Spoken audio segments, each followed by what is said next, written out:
question, is the biggest game of the season. Picked off by Slat.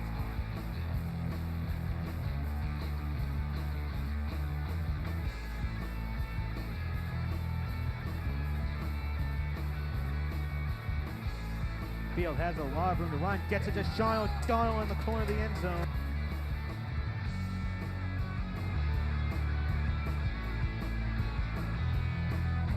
Zoga pitches to DeLewis. DeLewis end zone. Zoga got two.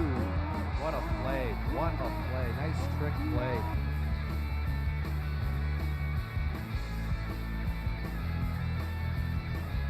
From Rocky Marciano Stadium in Brockton in the City Champions, Trojans Boxers go at it on Thanksgiving morning.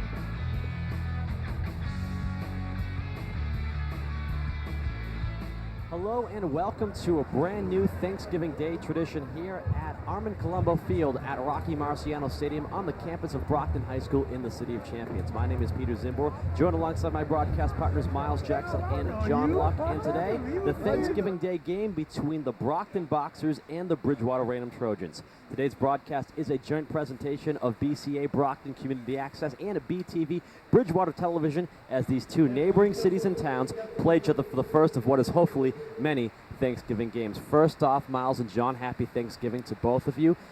In years past, Brockton has had to travel as far as Waltham to play their Thanksgiving Day game. The Bridgewater-Raynham Trojans have flipped back and forth between a few different opponents over the years. I think we're all enjoying staying on the South Shore this year. Yeah, definitely love it. It's been kind of weird because Thanksgiving, you always think of tradition, rivalries. Well, now BR and Brockton, they have a 10-year rivalry. This is the Cape Cod Cafe Bowl. So it's going to be pretty nice to see 10 years of the same rivalry and see what this can possibly build up to down the road. Yes, it's nice to see Brockton playing somebody close to home. Of course, as you said, they've been playing Waltham on and off for the past 90 years, since 1912. So it'll be interesting, and they are playing for a cup, the Cape Cod Cup, and they've signed a 10-year agreement, as John said, to have a great Thanksgiving Day rivalry and tradition started. Yeah, in years past, despite these two schools being geographically close to one another, in order for them to play one another on the football field, usually had to happen in the postseason. And more often than not, if it was going to happen, it would be the Super Bowl, as happened a few times during the mid-'90s, during the days of Peter Harris leading the Brockton Boxers and Chris Mickowoods leading the Bridgewater-Raynham Trojans. But it's nice to see them have a regular season game with one another for at least the next 10 years, and hopefully that relationship will continue on for many more. The significance of today's game from a football standpoint, well, for the Bridgewater-Raynham Trojans, they have already secured themselves a playoff spot. They know where they'll be playing this week in their playoff game. They know who they'll be playing. They'll be at home Tuesday night taking on Weymouth High School. For the Brockton Boxers, it's a little bit more complicated than that. The Boxers are coming off a very disappointing loss in a divisional game to New Bedford Whalers 2 weeks ago. That put the Brockton Boxers' playoff hopes in jeopardy. For the Boxers to get into the playoffs, they would not only have to win today, as a matter of fact, they could even lose today. They just need the Durfee Hilltoppers to beat New Bedford today in order for there to be a three-way tie, 1-1-1 amongst them, New Bedford, and Durfee. And then the team with the best overall record, which would be Brockton, win or lose, would get into the postseason. But Brockton certainly needs some luck. Yes, indeed, and I'm sure Coach Colombo has used all his mental powers this week to really get this team up for this game and just hope for the best and just tell them, this is Brockton is a home of champions, and even though it does look a little bleak as far as getting to the playoffs, they still can come out here and have a great showing to start off this Cape Cod rivalry here, bro. And talking about BR, this has been a season, I think, across Eastern Massachusetts that we thought anything can happen. Bridgewater's knocked off teams like Xaverian. They swept their OCL conference, and I'm sure they'd love nothing better than to win on Thanksgiving Day against Brockton. And regardless of any postseason significance of this game, high school football in Massachusetts doesn't get any more attention than it does on Thanksgiving Day. Most of the major news stations from Boston cover a high school football special later on that night, and almost always is their high school football featured in the sports reports that night on the 11 o'clock news. So if nothing else, players of both teams are playing for pride, they're playing to get noticed, and they're playing to win. That's definitely right. These are two pretty high-powered offenses. You talk about players from Brockton Boxers. You have players like Albert Lewis Jean. He's being recognized nationally. He's going down to the to Miami, Florida, to play with the Hurricanes. That's pretty good recognition nationally. And then you talk about the BR Trojans. You have great offensive players like Nick Schlatt and Billy Zolga. We're going to see a lot from Nick Schlatt today. He's had 16 touchdowns this season. In 5 games, he's had more than 1 touchdown. So I think the key thing for the Boxers today is to try and stop the run of the Trojans. Well, we're certainly glad that the folks at home could join us here on this joint presentation of BCA and BTV. Hopefully, by the time you see this, you have enjoyed your Thanksgiving Day festivities or are continuing to enjoy them in the forms of leftovers, as I know that's probably what we'll be doing over the next few days. We know what lunch and dinner is. Good thing this is playing for the next like 3 or 4 days while we all try and take care of that big turkey. This game's going to take some families right up until Christmas.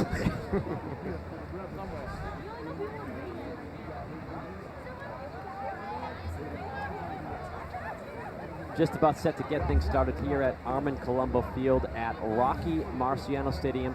The first ever Thanksgiving Day game between the Brockton Boxers and the Bridgewater-Raynham Trojans. And one thing that is nice to see about this Thanksgiving Day rivalry coming to fruition is that because towns are so geographically close to one another, we've got a good turnout on both sides of the field. People don't have to drive too far to see the game. Starting off this game, it will be the Bridgewater-Raynham Trojans kicking off to the Brockton Boxers, set to receive for Brockton of 3 players, including Albert Louis-Jean and Trayvon Offley. Kicking off for the Bridgewater-Raynham Trojans will be number 45, Mike Chacoin.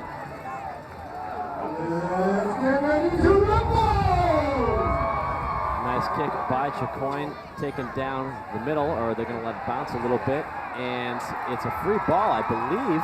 Did Bridgewater-Raynham recover it? No, Brockton gets on top of it around the 10-yard line, and that's where the Boxers' offense is set to begin this game. Yeah, it looked like a little bit of hesitation on who was going to take that football when it bounced right there on the ground, and then for some reason, one of the Brockton players decided to try and grab it at the very end when a Bridgewater-Raynham player was coming up for the play. So Brockton, there was a close one right there for Brockton. Definitely have to credit Eric Wabreck on that one, getting past his defender, and he pretty much had an open and clean shot at getting the football and possibly giving the Trojans great field position.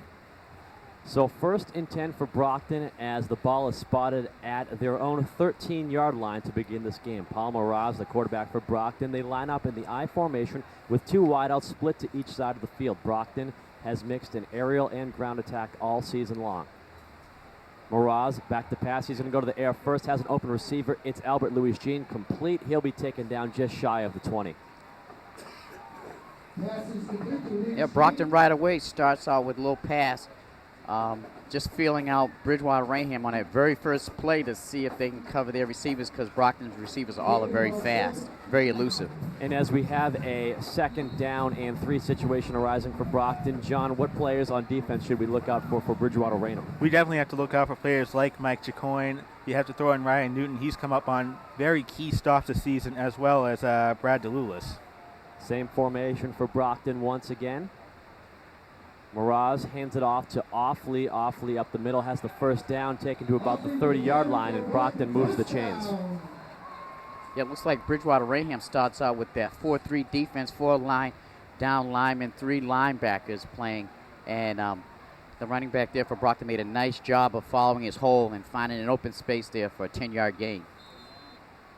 The run defense for the Trojans this year has been one of the only flaws that they have. It's a pass defense that has been the Trojan name to fame on defense. Well, Brockton's got a first down rushing the ball. They've also had a completion on their first 2 plays of the game passing the football. They go to the ground again. It's Offley to the right side, runs into a bit of a brick wall, and he'll be taken down around the line of scrimmage, which is the 29-yard line. We should have another 10 yards to go for Brockton on 2nd down. Yeah, nice job by the left side of that defense for Bridgewater-Raynham, as they closed up all holes over there and nowhere for Offley to go.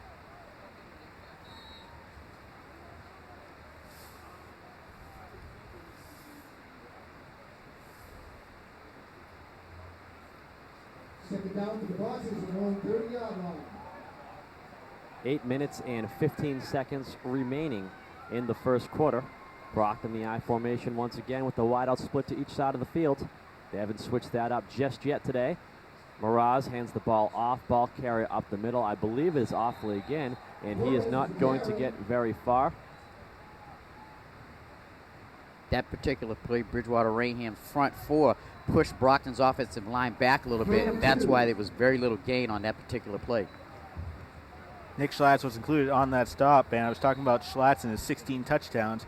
Well, as we progressed throughout the season, we've actually talked about Nick Schlatt more on defense, as he had a key interception against Zavarian in overtime that sealed up the game for the Trojans. That was actually a 2-yard gain by James Flores. Initially, I thought it was Offley on the carry. 3rd down and 8 for Brockton, ball at their own 32-yard line. 3 wideouts for Brockton, now just 1 man in the backfield. Miraz hands it off to Offley. Offley up the middle. He's going to pick up a few yards, stays on his feet after the initial contact. He'll be short of the 4th down, bringing about a 4th down with Brockton having the ball shy of their own 40-yard line. Yeah, Brockton, you saw it spread out their offense. They had one lone back. Brockton figured maybe could spread out Bridgewater's defense, but Bridgewater made a nice adjustment because of a little draw play, and they were ready for it. Head coach Peter Colombo not sending in the punting unit. It will be 4th and 2, Brockton at their own 37, and they will go for it here on their opening offensive drive of the game. They want it to continue. And on a 4th and 2, they line up with 3 wideouts spread to both sides of the field, and quarterback Paul Miraz on the quarterback keeper, and he is going to be stuck. That was a nice stop by number 51 for the Bridgewater-Raynham Trojans, Billy Buckley, and that will be a turnover on downs. Trojans will take over. I'm not really surprised that Miraz wanted to go with the QB keep.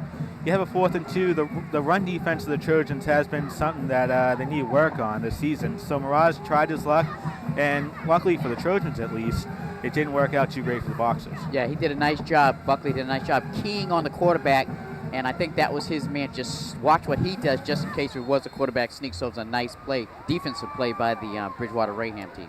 And for these folks in Bridgewater not used to hearing myself and Miles Jackson on the broadcast, we are coming to you from Brockton Community Access. For those of you in Brockton unfamiliar with John Locke, he comes to us from Bridgewater Television. John, with that being said, what's the scouting report on this Bridgewater offense? Who should we look out for? Well, here's the big man you look out for, Nick Schlatt, the athletic running back, and he may be off to the races, taken down at the 12.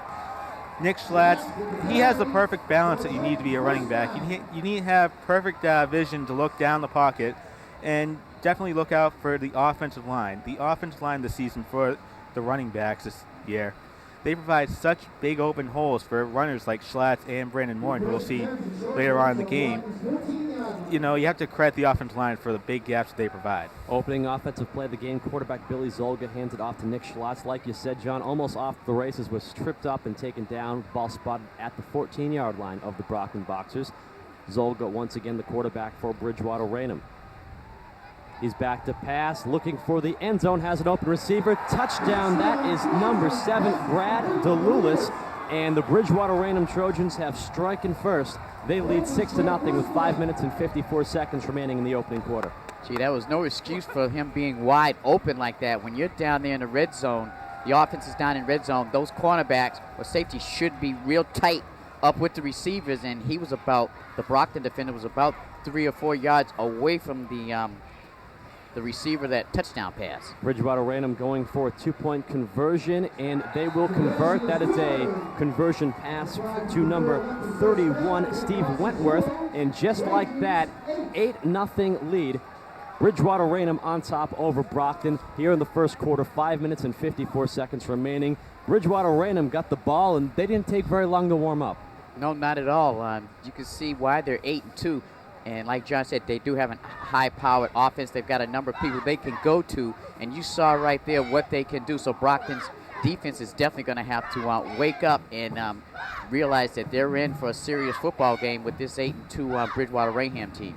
People in Bridgewater have seen that Billy Zolga, he rarely throws the ball. He'll have the occasional pitch back to Schlatt and Moore in the backfield, but he usually only attempts about 6 or 7 passes. And when he gets those crucial passes, he's getting warmed up, and that's the one thing Brockton does not need if they're trying to stay in this game. A good all-around effort by the Bridgewater-Raynham Trojans to score that 8 points. Their defense turned the ball over on downs when they stopped Brockton on a 4th and 2. That gave their offense very good field position. They were already in Boxer territory when they got the football. 2 plays later, a long run from Nick Schlotz and a touchdown pass from quarterback Billy Zolga to Brad DeLulis gives Bridgewater-Raynham an 8-0 lead, as that touchdown was followed by a 2-point conversion catch from Steve Wentworth. Going to kick the Trojans.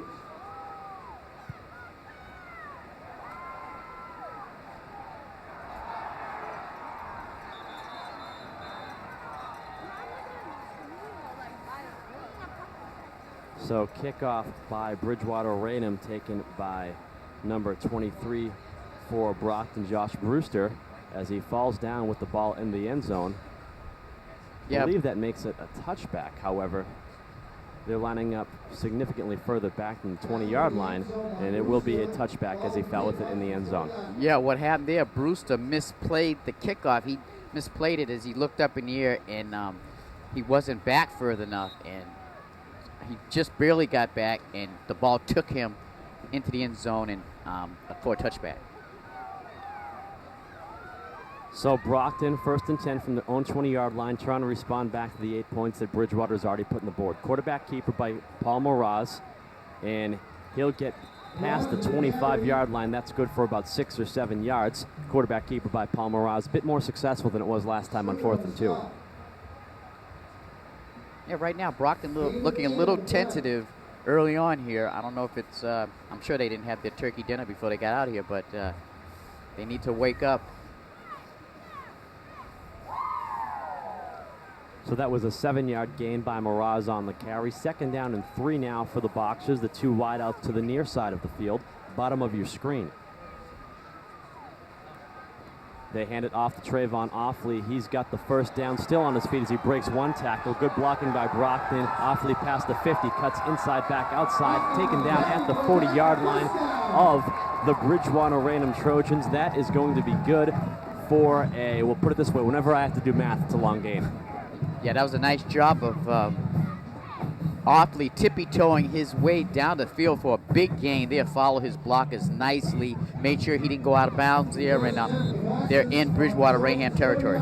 When I saw this game coming up on Thanksgiving, I was very excited to see Trayvon Offley. I had a chance to look at his demo reel, if you will, as to what he's done this season. And he's not the tallest runner, but he can definitely get the job done trying to squeeze through the tight pockets that his offensive line makes for him. 33-yard run as I do the addition. They go to Offley once again up the middle. Finds a hole, still on his feet to the 20. He's got a few guys to beat, take it down inside the 10, and that is going to set Brockton up with some excellent field position and a 1st and goal at about the 5-yard line. Yeah, and you saw who caught him from behind, big number 45.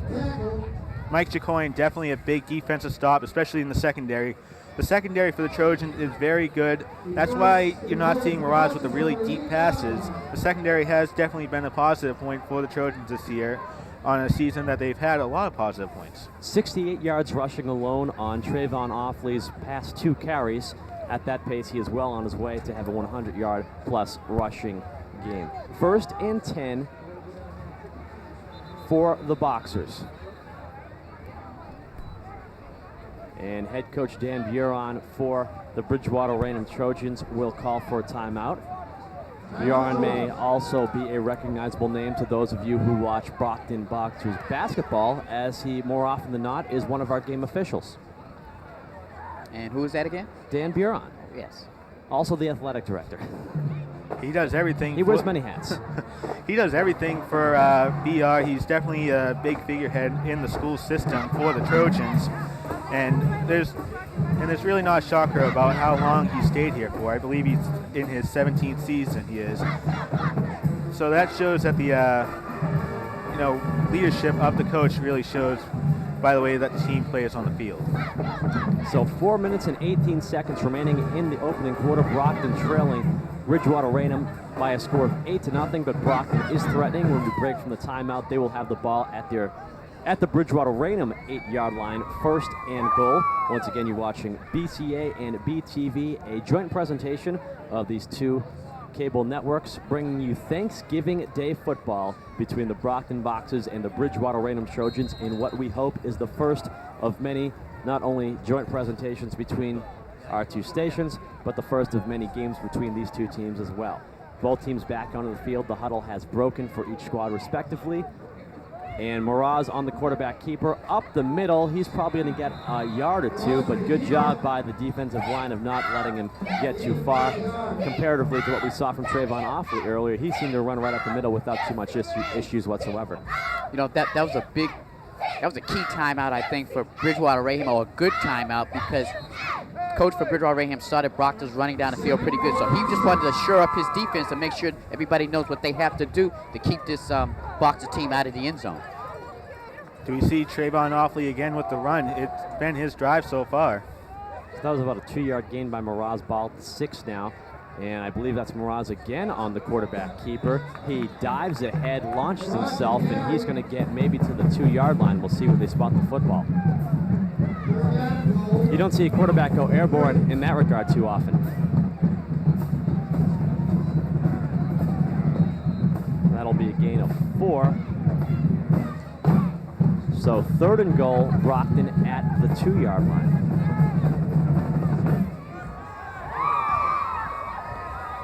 Clock continues to tick away. 3 minutes and 6 seconds to go.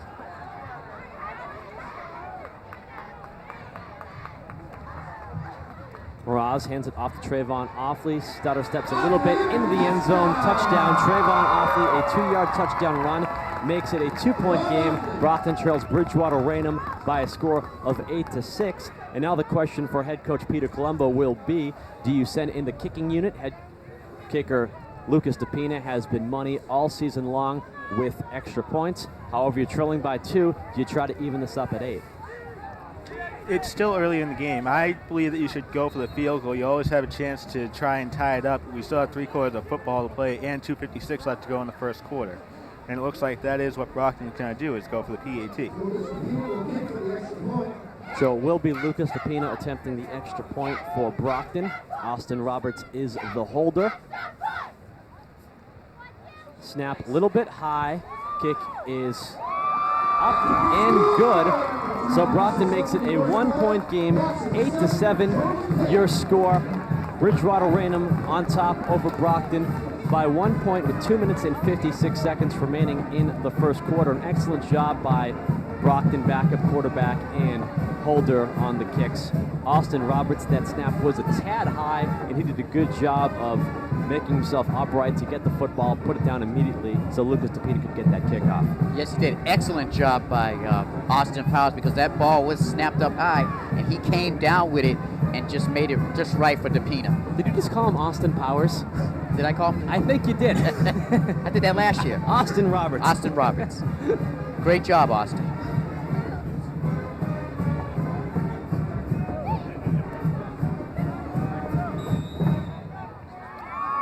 Well, once again, you're watching Brockton Community Access and Bridgewater Television. Peter Zimmer, Miles Jackson, and John Luck up in the booth as Brockton kicks off to Bridgewater-Raynham following that 2-yard Trayvon Offley touchdown.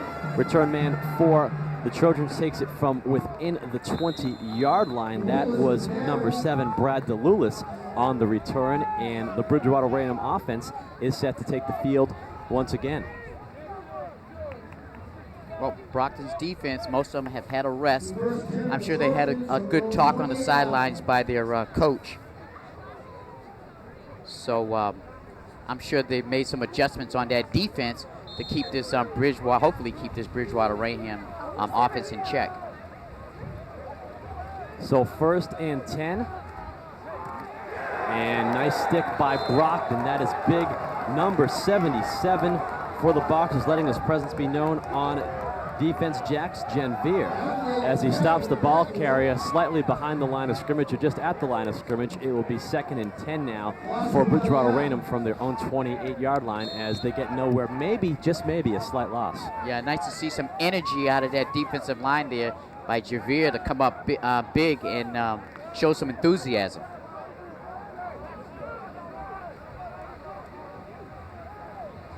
So 2nd and 10 for the Trojans. Formation change midway through. Zolga Back to pass, looking downfield, intercepted by Brockton. It's Albert Louis Jean. There is a flag in the backfield, but Louis Jean takes it to the far side of the field and 20 to the 10, inside the 5-yard line where he's taken down. Let's see if the flag on the play does change what just happened. If it stands, Brockton has the ball 1st and 10 from within the 5-yard line of the Bridgewater-Raynham Trojans.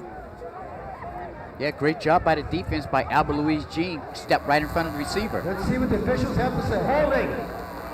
Offense number 75. Penalty is declined. So holding called on Bridgewater-Raynham. Obviously, Brockton will decline that penalty. And the Albert Louis Jean interception will set up a great opportunity for the Brockton Boxers to take the lead in this game. You don't want BR to get taken out of this game too early, because once they get taken out, it's really impossible to try and get them back into the game offensively. So this could be a long day for the Trojans if they let penalties like Mike Devon got hurt them. Well, the Brockton Boxers will have the ball at the 1-yard line, 1st and goal. With their rushing game, it shouldn't take much to punch it in. Quarterback keeper by Paul Moraz. He's going to be stopped before he gets to the goal line. Yeah, that was a big-time stop. I mean, once he got the ball, he took one step forward and was hit by that defensive line. Again, going back to that interception, actually those 2 defensive plays, it showed Brockton came out there ready to deal with this Bridgewater-Raynham offense with the big stop by number 77, and then the big interception by Louise Jean. Another great interception. He just stepped right in front of the receiver, timed it perfectly, and came up with the big interception. So 2nd and goal now for Brockton. I formation, just one wide receiver to the far side. And they pitch it out to Trayvon Offley. Offley walks into the end zone, saunters to a degree, and he has his 2nd touchdown of the game, as do the Boxers, as they take the lead 13-8 with 1 minute and 4 seconds remaining in the opening quarter. Yep, nice decision to go outside, try your luck outside, see how that defense reacts, and a nice job by the left side of Brockton's offensive line to contain that defense, keep them pushed inside while Offley goes outside for the easy score. Big key right there was a screen that Offley got by number 32, James Flores. If Flores wasn't there for the running back screen, then we could be talking about Trayvon Offley still at the 2-yard line.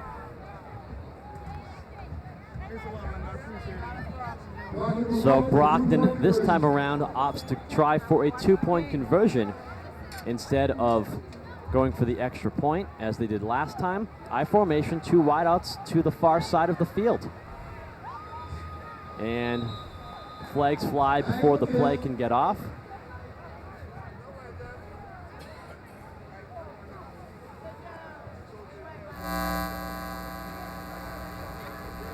Dead ball foul. False start. Offense number 62. 5-yard penalty. We'll replay. So a false start penalty, and Brockton pushes them back 5 yards, and now they bring out the kicking unit as Lucas DePina takes the field. Yes, logical move right there, a little bit further from the end zone. Go ahead and get your point after, and you have your 6-point lead, hopefully. So this will be about a 25-yard extra point for Lucas DePina, as he'll kick it from the 15-yard line at the 10 yards for the end zone. Kick is up, and the kick is good. DePina 2 for 2, kicking extra points today, and Brockton has a 6-point lead, 14-8, with 1 minute and 4 seconds remaining in the opening quarter, as a 1-yard touchdown run from running back Trayvon Offley is set up by an interception from Albert Louis Jean, which gives Brockton their first lead of this game. Well, we've seen that the Brockton defense can definitely stop the run. We saw number 77 for the Boxers, Jacques Janvier. He came up with a big stop on Nick Schlatt's. If Brockton can stop Schlatt's, then it's going to be a great day if you're a Boxer fan. Yeah, it'll be interesting now to see how Bridgewater-Raynham's offense responds. Now they're down 6 points, and see how they can respond on Brockton coming back so quickly to take this lead. So Brockton kicks off to Bridgewater-Raynham. Taking the ball at about the 15-yard line is the return man who gets up to about 35. That was Sean McCall on the return for the Trojans, as the Trojans try to regroup offensively from their last series, which ended when quarterback Billy Zolga threw an interception to defensive back for Brockton, Albert Louis Jean. You might be talking about Sean McCall, the wide receiver threat for the Trojans now. Now that the running game seems like it's been detected, the Trojans might have to go to the air, and it could get interesting for the BR offense. We saw Zolga connect to DeLulis earlier on in the game for a touchdown, 14 yards out passing the football. We'll see if they can try something similar again. 1st and 10, ball spotted at their own 35-yard line for the Trojans. They go to the ground, up the middle goes the carrier, good for about 3 yards. That is Nick Schlatt. Well, looks like Dan Bjarne's going to stick with his big man, Nick Schlatt. As we saw, Schlatt's a very strong physical running back. He doesn't mind taking up the middle if he has to try and get through a bunch of defensive players. And looking at Nick Schlatt, he's one of them type of runners. He just needs a little opening. Once he gets to that opening, he's very dangerous because he's strong. 2nd and 7 for the Trojans. Schlatt's the ball carrier again. This good for 2 yards as he gets to the 40-yard line. And with 15 seconds remaining in the first quarter, going to run out with the Boxers leading by 6 points, 14-8. Brockton on top. And it is my understanding that Brockton Community Access's Newbie Rateau is down on the field with the mayor of the city of Brockton, Linda Balzotti. Newbie? First quarter with the Boxers 14. All right, guys, thanks a lot. I'm here with Mayor Linda Balzotti. Linda, just first talk about the atmosphere here today. Oh, it's a great atmosphere. You know, there's students here, there's alumni here, and it's just a great day for everybody to get to see each other. Once a year kind of tradition, and it's terrific. Now, you know, this is not just a football game. It's an event. I mean, you know, you got a bunch of people, you got family members and everything. Let's talk about how this is more of a festive event than anything. Well, you know what? It's an event, and it's a spirit, and it's an ability to come together as a community to celebrate all that we are in the city, and it's just a terrific time for everybody. And I'm seeing folks that I haven't seen for years, so it's really terrific. Talk about what are you thankful for? It's Thanksgiving. I mean, you got to be thankful for a lot of stuff. Well, you know, first and foremost, I'm thankful for my family, and I'm thankful for my health. Secondly, I'm thankful for the opportunity and the privilege and the honor to serve as mayor of the city of Brockton, and I'm thankful for the residents who have allowed me that privilege. Now, it's got to be about close to a few thousand people here. It's on everyone's mind. Everyone's thinking about it. You're thinking about it. Everyone's thinking about it. What do you think about this hat that I'm wearing right now? How great is it? No, but I think it's just terrific. I just think you're making the fashion statement of the year here. If we had an award for fashion in Brockton, we would give it to you today. Thanks a lot, Linda. Thank you. All right, guys, back to you. Well, thanks to Newbie, we're thankful that he brought up the hat since we did not have to, because we are thankful that Linda Balzotti could keep a straight face during that interview, given the ridiculousness of that item. Bridgewater-Raynham goes to the ground to begin the second quarter. That is Brandon Morin on the carry, and that will be good for a first down as the Trojans get the ball to about midfield. Ball will be spotted at their own 49-yard line as we're now in the second quarter. Brockton on top 14-8. Yeah, that's somewhat of a big first down for Bridgewater-Raynham. Their offense wants to stay out there for a little bit right now and keep this thing going. The Trojans' offense is very clock-consuming. They always have one drive in the second or third quarter. They eat up about 8 or 9 minutes of that quarter. So 1st and 10 for Bridgewater-Raynham. Zolga looking to pass the football. He's looking for number 7, Brad DeLulis, who he hit for a touchdown earlier. This one just out of reach, incomplete. Yeah, nice play action fake by the Trojans. If he could have got it out there to number 7, he looked like he had a step on the defender. That would have been a big gain.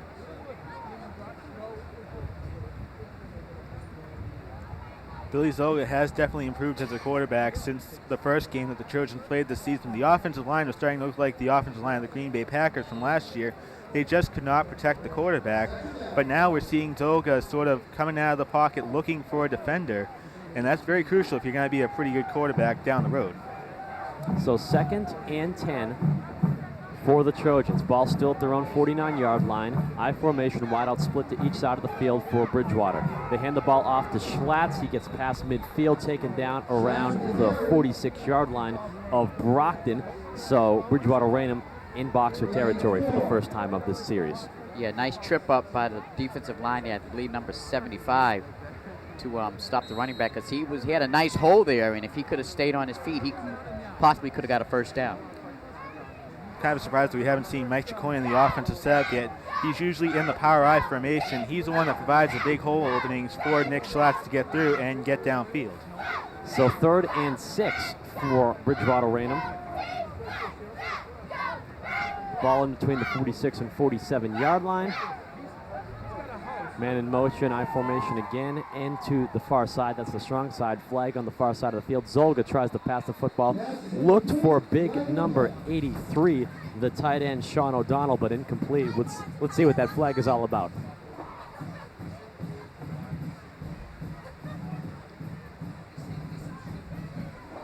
Yeah, it looks like we do have a flag on the play.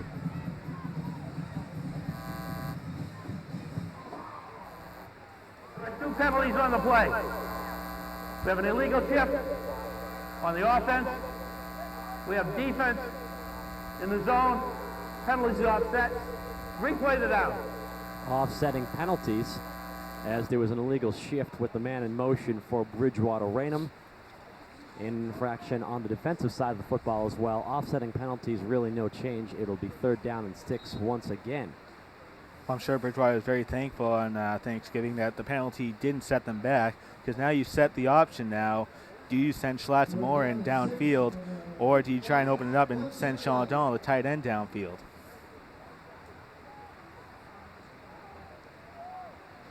So no man in motion, no illegal shift this time for Bridgewater-Raynham, conceivably.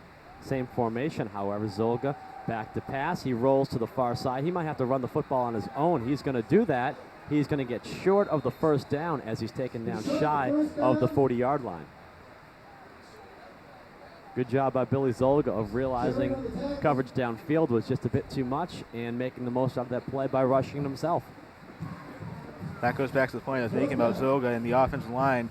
Zolga had enough time to see that he wasn't going to get to anyone, DeLulis, McCall downfield, so he had to try and run it out, and it looked like Brockton was just that much stronger to stop Zolga by 1 yard. Yeah, nice coverage by Brockton's defense on the receivers, as the quarterback really didn't have no one to throw to. And just as head coach Peter Colombo did not send in the punting unit on 4th and short for Brockton in the first quarter, head coach Dan Buron is not going to send in the punting unit on 4th and short for Bridgewater-Raynham here in the second quarter. It's 4th and 2 with the Bridgewater-Raynham Trojans in Brockton territory, and flags fly in the Brockton defensive backfield.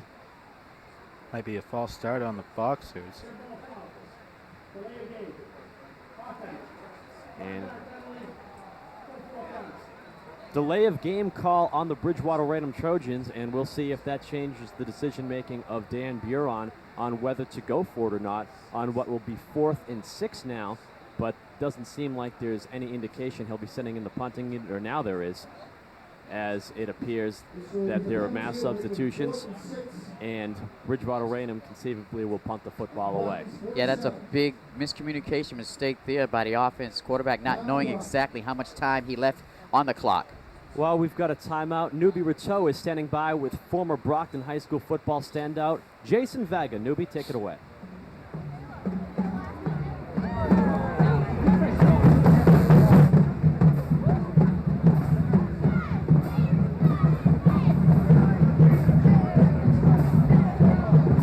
All right, looks like we're having a little bit of an audio difficulty with Newbie. 7 minutes, 9 seconds remaining in the half. Brockton leading Bridgewater-Raynham by a score of 14-8 as we're amidst a timeout, as Brockton's defense taking the field once again, and the Bridgewater-Raynham offense taking the field, or special teams I should say, as head coach Dan Buron has elected to bring in the punting unit. Albert Louis Jean is set to receive for Brockton. He is set up around the 10-yard line, and it is a fake punt by Bridgewater-Raynham. Interesting play call. Number 27, Cody Wood, takes the football and rushes it about 7 yards for the first down. Interesting play call by head coach Dan Buron, and it works out for him. I covered the Trojans for about 3 years, and there have been some plays that you just want to scratch your head and wonder why. But you have a player like Cody Wood. Cody Wood is a name that Trojans fans haven't really heard this season, so why not just fake a punt. You were in pretty good range, 45 to 45 yards. So there really wasn't anything to lose field position-wise on trying it. So 1st and 10 for the Bridgewater-Raynham Trojans at the Boxers' 40-yard line. Zolga hands it off. That is Schlotz on the carry. He gets to about the 35 on forward momentum and then is pushed back to the 40. We'll see where they spot the football. But it could be as much as a 5-yard gain for the Bridgewater-Raynham Trojans on that play. Yeah, going back to that fake punt, Bridgewater-Raynham just caught Brockton off guard. They were expecting definitely a punt, and nice call by Bridgewater-Raynham to call the fake punt to catch Brockton off guard on that particular play. So they give him 4 yards on the carry for Schlatt. 2nd down and 6 now for the Trojans. No wideout, strong side right.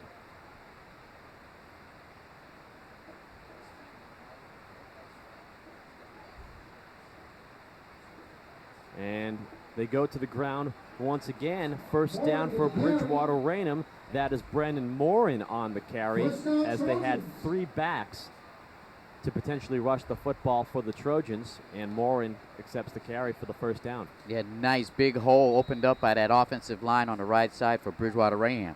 I was talking about it earlier in the game. Mike Chicoine is going to be a very crucial part of the running game, and we do see the fullback out there in the power I formation. That's where Chicoine is best used on the offensive side of the ball. So 1st and 10 now for the Trojans at the Boxers' 27-yard line. Schlatt's the ball carrier, and he'll rumble for about 3 yards. He's ultimately taken down by big number 75 for Brockton, William Carruthers. A big boy in the defensive line who's let his presence be known all season long, Miles. Yeah, yes, indeed. And again, like John said, number 45, the fullback, Chicoine, big, important fact in that running game, leading the charge through that line. So 2nd and 7 now for the Trojans.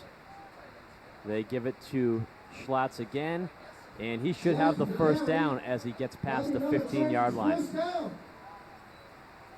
Yeah, Schlotz, a slashing type running back.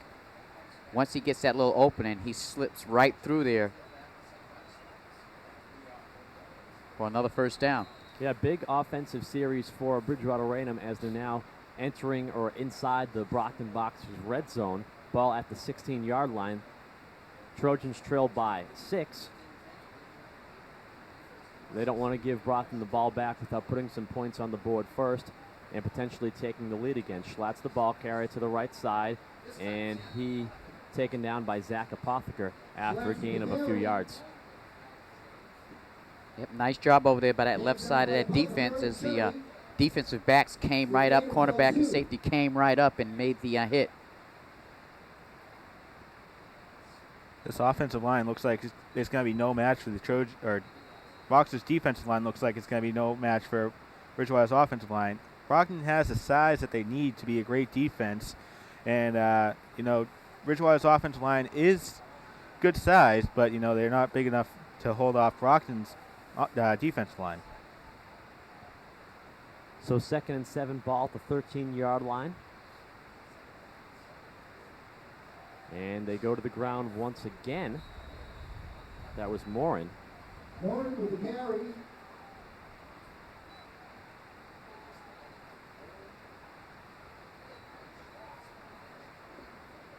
The Trojans keep playing this style of football, then Brockton could get the ball back with under 2.5 to play or around there, and that's exactly what Dan Biron wants to do, try and let the Boxers have the ball as little as possible. Well, it's 3rd down for the Trojans. Schlatt's the ball carrier. He's going to be close to the 1st down, maybe just a tad short. It's either going to be 1st down by a hair, or it's going to be 4th and very short. Yeah, nice play by Zachary Apotheker. Came right up and made the stop. Schlotz tried to use Billy Buckley's back sort of as a launching pad to try and vault himself across the 11-yard line, or 7-yard line rather, for the 1st down. So it'll be 4th and very short for the Bridgewater-Raynham Trojans. Inside the red zone of the Brockton Boxers. And we have a timeout called by the Brockton Boxers with 2 minutes and 14 seconds left to go in the half. Brockton leads Bridgewater-Raynham by a score of 14-8. And right now, we'll head to the sidelines where Newbie Rateau is standing by with former Brockton Boxers defensive end Jason Vega. All right, guys, I'm here with Jason Vega. Jason, first and foremost, 14-8. Just your thoughts on the game so far? I think we're playing pretty well. We just got to stick it to them when we have to. On fourth down, sure, we have to stop them on that. So it's frustrating, but we're doing all right so far. Playing on Thanksgiving morning, you played a class of 2005. How it was and the honor of playing in front of this huge crowd. It's always an honor because there's a lot of people coming out to see the game. A lot of alumni, a lot of parents, but you always want to get to the turkey, so it's kind of difficult in the morning. You played Waltham. That was your rival. Now it's BR. Talk about this new rivalry in the future of it. I like the fact that we're playing BR. There's right across the border, so it's nice to have a rivalry and a cup to go with it. So it's good to see. Last but not least, the question that's on everyone's mind right now is probably in your mind. What do you think about my hat? I think it's a good thing. I'd keep it for after Christmas, everything. All right, guys, back to you guys. So Newbie with the interesting hat. Jason Vega's hairstyle has changed since high school. I'll say that much.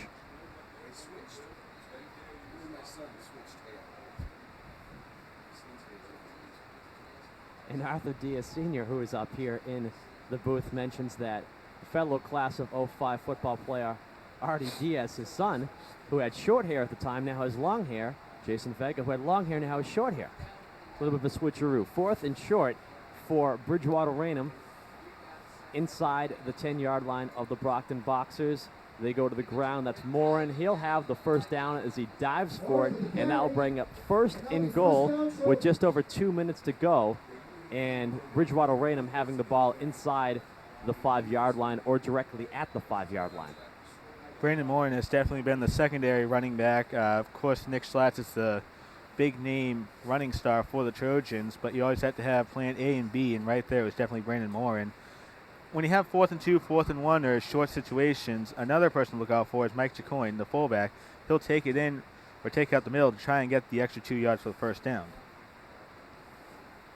Trojans trying to reclaim the lead. They give it to Schlatz to the right side, cuts inward into the end zone. Touchdown, a 5-yard touchdown run by Nick Schlatz gives the Bridgewater-Raynham Trojans the tie, as it is now 14-14 with 1 minute and 51 seconds left to go in the first half, and the extra point pending for Bridgewater-Raynham. And it all goes back to that fake punt that Bridgewater, that gutsy call that Bridgewater called way back near midfield that enabled Bridgewater-Raynham to come up and eventually score a touchdown. Trojans look like they're going to go for 2 here as DeLulis rolls out downfield. O'Donnell in the corner for 2. Well, just like that, Bridgewater-Raynham retakes the lead by 2 points. 16-14 with the 2-point conversion. 1 minute, 51 seconds left to go. And another good thing as far as Bridgewater-Raynham concerned, they took a lot of time off that clock, kept Brockton's offense off the field, and got 8 points out of the deal there. So a nice ball-controlled offense by Bridgewater-Raynham. That's definitely been how the Trojans have played football the past few years. It's the quote-unquote drive that they have in the second and third quarter. I mentioned it. Kills off about 9 minutes of the game clock, and that's why we have 1:51 left to go, and Brockton really hasn't seen the ball at all offensively in this quarter.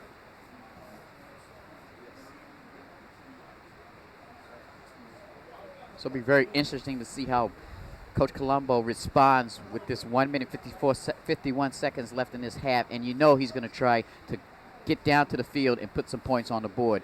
1 minute and 51 seconds is a lot of time for Coach Colombo to do something. Yeah, with as many weapons as Brockton's offense has, certainly not inconceivable that they could drive this down the field and try to reclaim the lead before they head into halftime.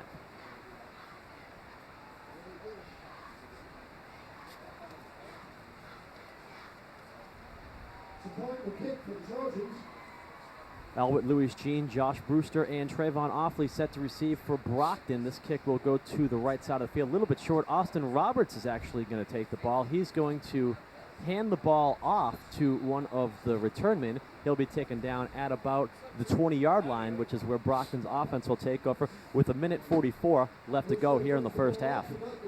The big key there for the Trojans was to make sure that Trevon Offley didn't get the ball, as Offley was downfield straight away, and that's why we saw Austin Roberts get the ball on the right side of the field.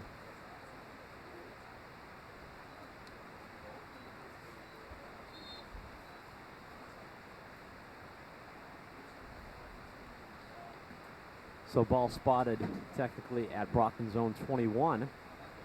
I formation. Wide out split to each side. Mraz back to pass, looking downfield for Albert Louis Jean, just out of reach, incomplete. Albert Louis Jean was open, just a little bit overthrown. Nice call, but they just couldn't connect.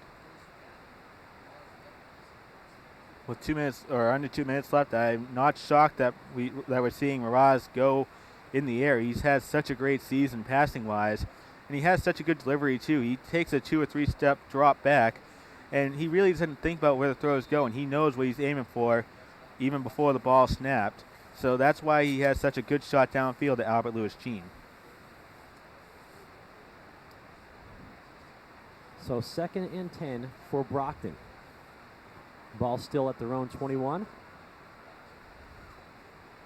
They go to the ground this time. Trevon Offley breaks the first tackle. He's got running room, staying on his feet to the 40, and that's where he's pushed out of bounds and taken down. Trevon Offley with the first down for Brockton. He's having an excellent rushing day.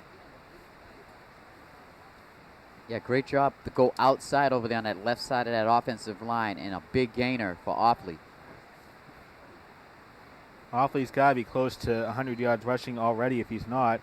And, you know, it's just a normal day. He averages about 137 yards of rushing a game, and that's pretty good if you're a running back in high school. 1st and 10 for Brockton. Mraz looking to pass over the middle. Looking for Ralph Cherry. That is incomplete. Yeah, Mraz had a lot of pressure on him just as he released that football. He was knocked down by number 59 of Bridgewater-Raynham. When teams try to go for the passing game, VR is very good about the double coverage downfield. They usually go about 10 or 15 yards downfield from where the line of scrimmage is, and that's usually where the pass defense comes into play, and that's where they come up big.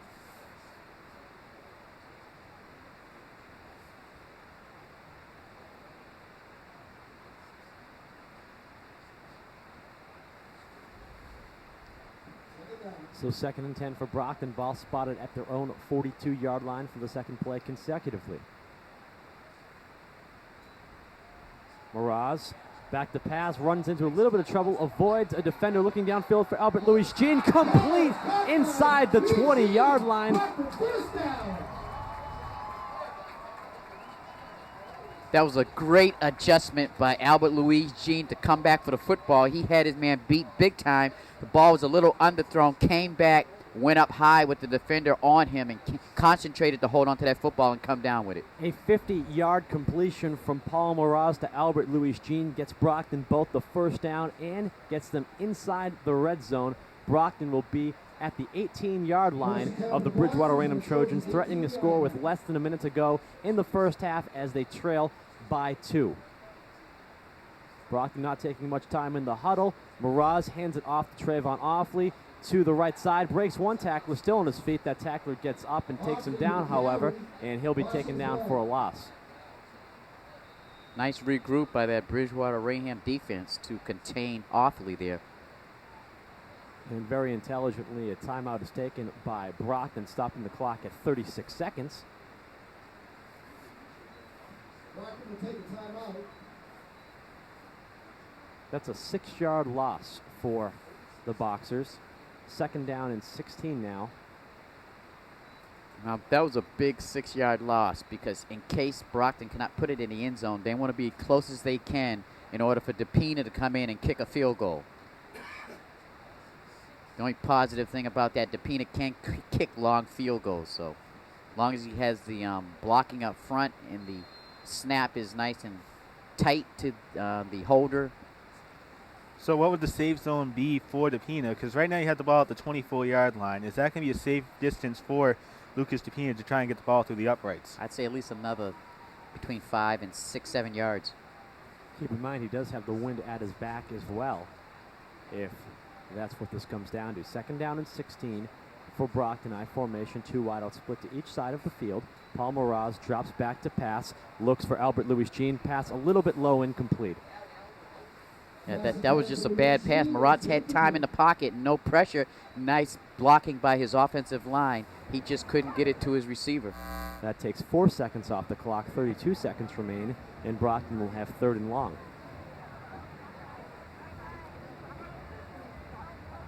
Brockton needs to get at least another 5 to 10 yards closer just to make it comfortable for DePina to kick that long field goal. This season he has kicked a 41-yard field goal, I believe, so it's definitely not out of the realm of possibility, but I'm sure BR would love to set DePina back as much as they possibly can with 32 seconds remaining. Well, if you're Brockton, you probably don't want it to come down to that. They're going to try to get a 1st down on 3rd and 16, if at all possible. Same formation. Moraz hands the ball or fakes the handoff to Offley. He is looking for a wide out, picked off, intercepted by number 45 for Bridgewater-Raynham, Mike Chacoin, and the Trojans get the ball back with 24 seconds left to go in the 1st half, deep within their own territory. Very crucial thing for the Trojans with 24 seconds left. You still have 4 timeouts left to go in this game, so you can burn one of those timeouts with 24 seconds left. But now I believe it's when we see Billy Zoga's arm come into play as he looks downfield possibly for players like Sean O'Donnell, Sean McCall, and Brad DeLulis. Yeah, Mike Chacoin just showing what type of football player he is. He has a knack for the football. He did not get fooled by the play-action fake. He stayed with his receiver, and what happened was he was rewarded with a big play there and great hands by the linebacker to hold on to that football. He had to stretch out to grab that football with his fingertips and hands. So it looks like we've got a timeout on the field. It'll be 1st and 10 for Bridgewater-Raynham. When we come out of this timeout, with 24 seconds left to go in the half, it'll be interesting to see if head coach Dan Buron elects to try anything. Take a knee. I doubt he'd do that if they're taking a timeout. We've seen some trickery with the play calling from these Bridgewater-Raynham head coaches earlier on in the game with a fake punt. Something of that sort perhaps on the horizon? I think what Dan Brown was trying to do is just run down situations. If we get to the sideline, what we do in hurry-up offense mode, as you still have another couple of plays that you can get in with 24 seconds left.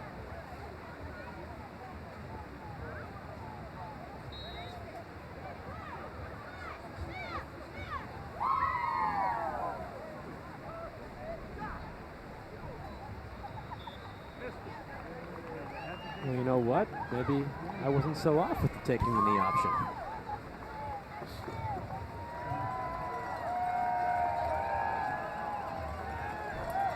And with that, it looks like we have the end of the 1st half. So through 1 half of football, the Bridgewater-Raynham Trojans have a 2-point advantage over the Brockton Boxers, 16-8, in what has been a very competitive and enjoyable game to watch thus far. Yeah, Brockton, I'm sure a little bit down that they couldn't finish off that drive and get at least 3 points out of it. They look a little dejected, but I'm sure Coach Colombo will heighten their spirits at halftime. We talk about Brockton's disappointment. Well, the disappointment is jubilation for the Trojans after that big interception by Mike Chacoin. You still have a 2-point lead. Now you have to try and find a way to keep Brockton off the field offensively. We saw that they can do it in the 2nd quarter as BR had the ball for close to 9 minutes. If they can get another drive like that together, I believe that BR has a great shot at winning this game. Well, 14-16 is your score. Brockton is trailing by 2 as we enter halftime. You're watching Brockton Community Access and BTV. Peter Zimbor, John Locke, and Miles Jackson up in the booth. We'll put down the headsets. We'll see you at halftime.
Good morning, everybody. This is Dr. Zach, the very proud principal of the most awesome high school in the universe, Brockton High School.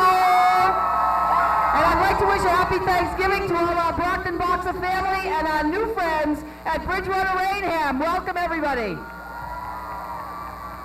Now, at this time, on this Thanksgiving Day, this very special day, I would like us all to join together in a moment of silence to remember all of our heroes, our service men and women, now serving our country, and all of those who are no longer with us. Please join us in a moment of silence.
Bridgewater-Raynham to begin the second half, as the score is 16-14 in favor of the Trojans.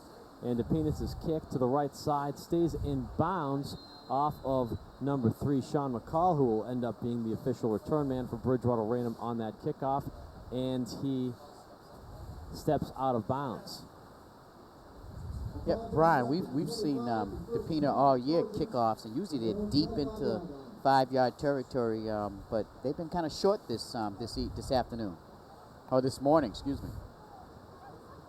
Well, the Trojans will take over from their own 25-yard line, 1st and 10, with 9 minutes and 59 seconds left to go. 10-minute quarters are playing today, as opposed to 11-minute quarters, which are sometimes played.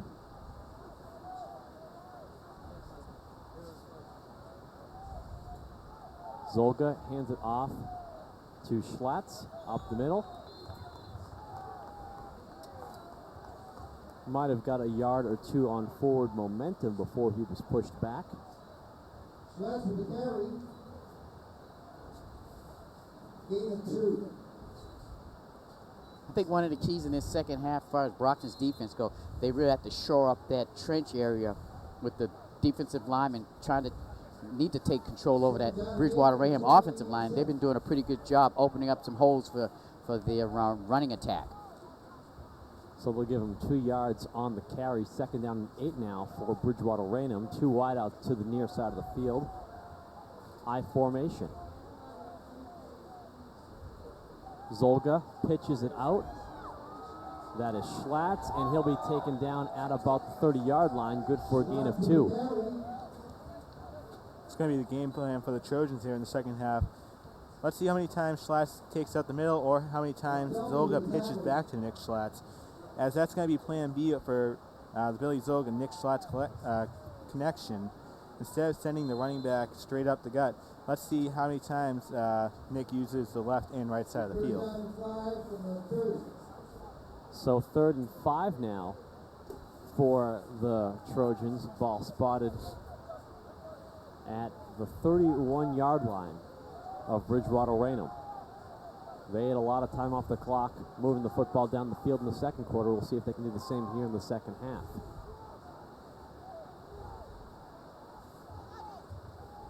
Zolga rolling to the far side to pass.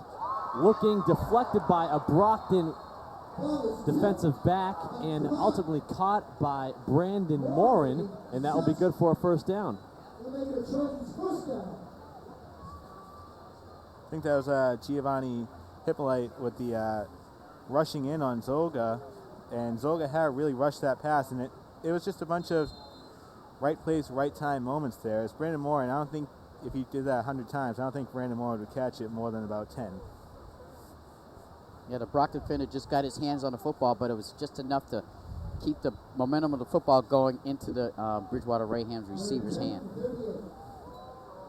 So Schlatt's with the carry to the far side, gets close to the first down. That's going to be about an 8-9 yard gain on the first carry of the set of downs. It's going to be a first down. He got it.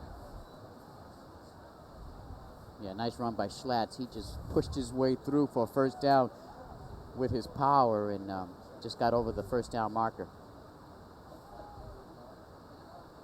Well, the chains initially moved. Now it looks like the officials want to take a closer look, maybe get a measurement. Looks like it might be short by maybe an inch or two from where we're seeing the ball, and we're pretty much dead straight ahead from the ball.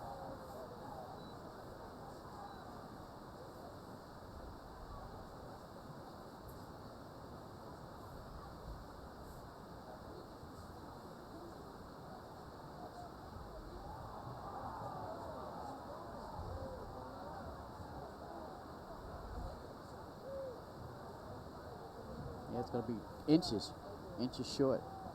So what was originally ruled the first down, second look, it's going to be 3rd and short.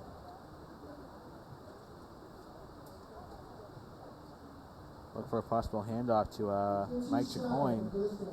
As I pointed out in the first half, Chacoin comes in at very situational times. When you need a couple of extra inches to get the ball over the first down marker, that's definitely one of his positive points. That might be exactly what Dan Biron's telling his quarterback, Billy Zolga.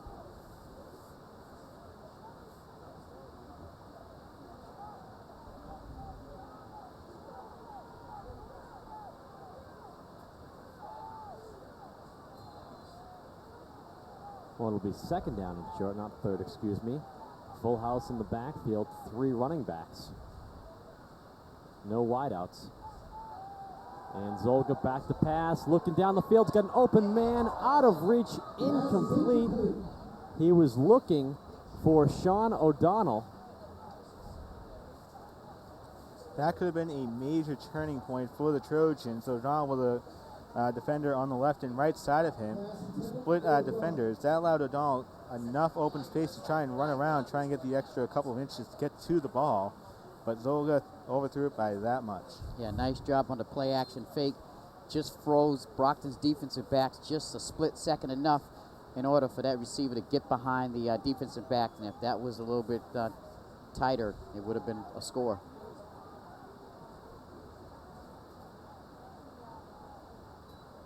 So quarterback keeper by Zolga. This time he falls forward, and that will be good for the first down.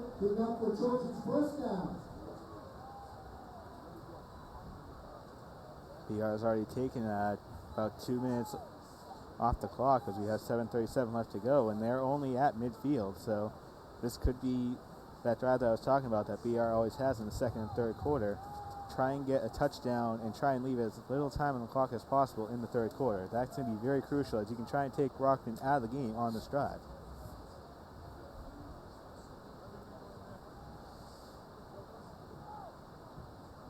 So they hand it off or pitch it out to Schlatt's again, and he should get a gain of about 1. Now what Brockton needs to do on this second down, they need to hold Bridgewater-Raynham to a very, very short yardage. They need to put Bridgewater-Raynham in a 3rd and long situation in order for their chance to get that ball back quickly. Falling forward, Schlatt's got 2. getting back to the point that Miles was making, if BR does get the short gain on the play, then we definitely have to look for the option of Sean O'Donnell downfield, much like we did earlier in the drive a couple plays ago. If O'Donnell can get as good of a look as he had earlier, then we could talk about another BR first down.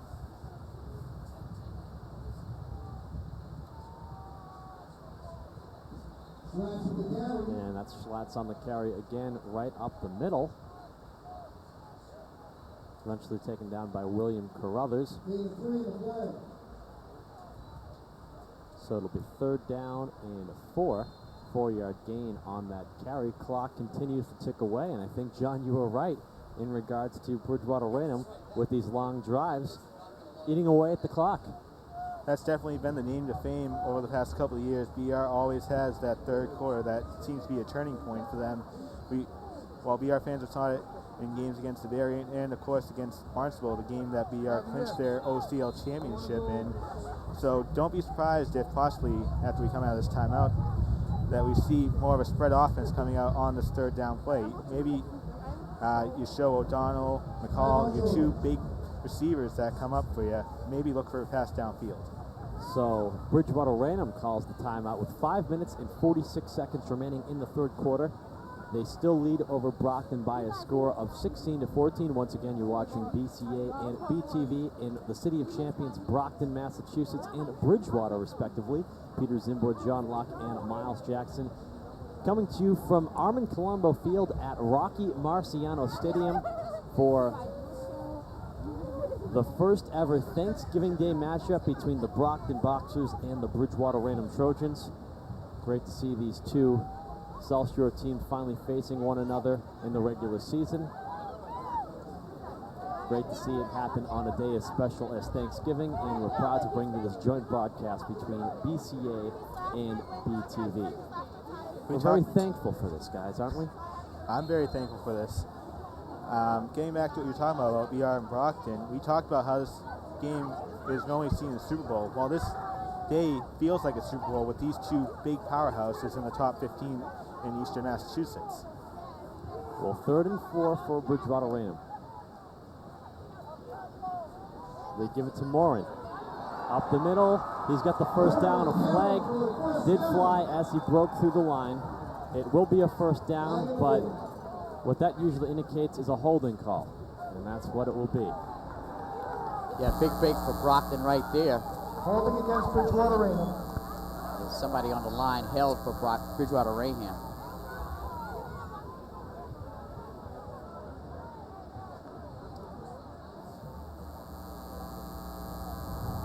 During the run, holding. Offense number 75. 10-yard penalty. Repeat 3rd down. That's a big 10-yard penalty right there. Changes the whole complexion of that play calling for Bridgewater-Raynham. Also brings them back into their own territory at the 49-yard line. 3rd down and 11. Clock ticking away. Second penalty, I believe, on Mike Devon, the co-captain on the team. I talked about how O'Donnell's near reception could have been a turning point. This could be a turning point. If Brockton can come up with a big stop here, you look at going for a 4th down, possibly. Brockton could be in business here in this 3rd quarter.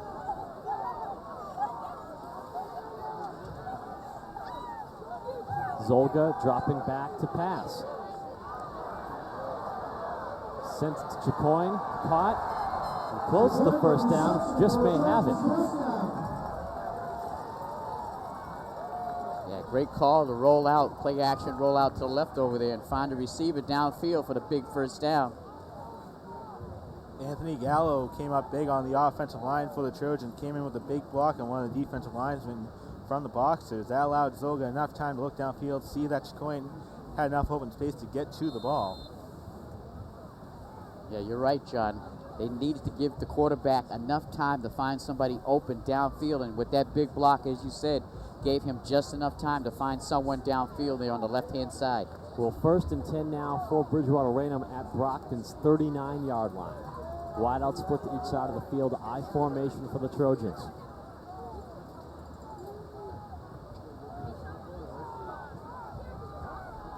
Hands it off to, I believe that was Morin.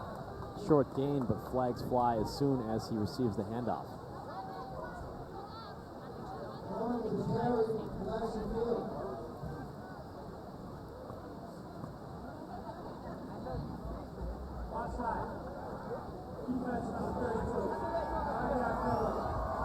So offsides on Brockton. That pushes Bridgewater-Raynham forward 5 yards. Nice break for the Trojans. With 4 minutes and 59 seconds left to go in the third quarter, more than half of the third quarter has been completed, and the Trojans have had the football the entire time. It's what you call ball control. As John said, Bridgewater likes to control the football out there. So 1st and 5, thanks to that offsides penalty for the Trojans. I'm not sure yet. I had a guess, I'd say Wayne. And they give it to Morin. He spins for a first down as he gets it up to about the 25-yard line.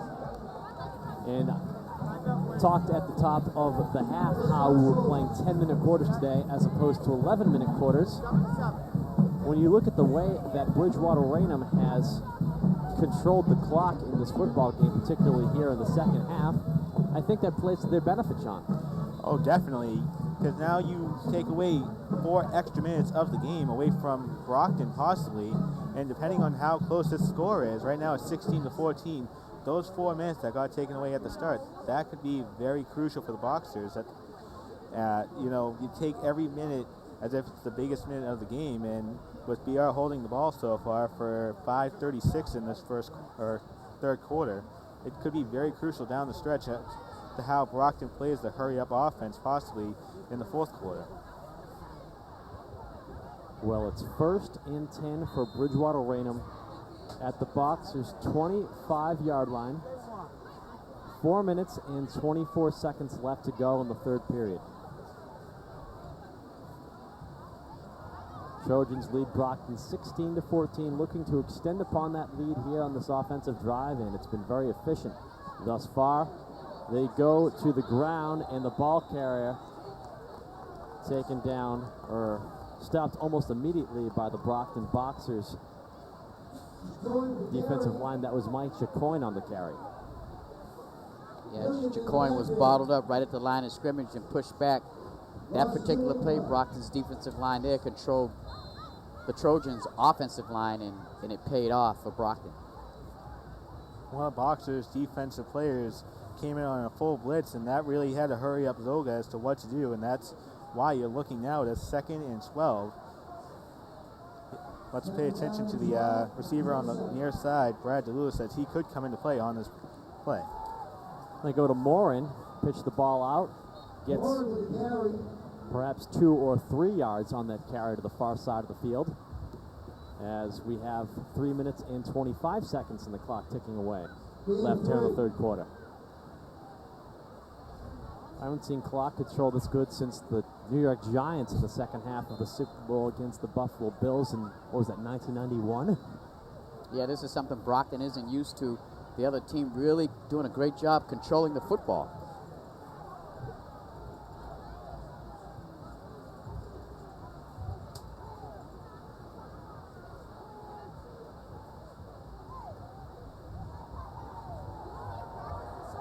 Looks like Zolga's going to keep it himself on the option.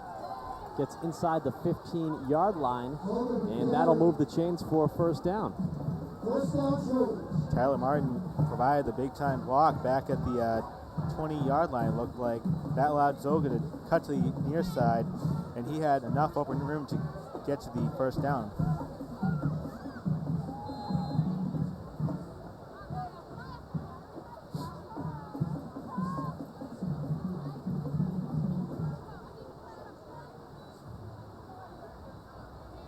We talked earlier in the day about how Brockton would need some help from Durfee beating New Bedford in order to make the postseason.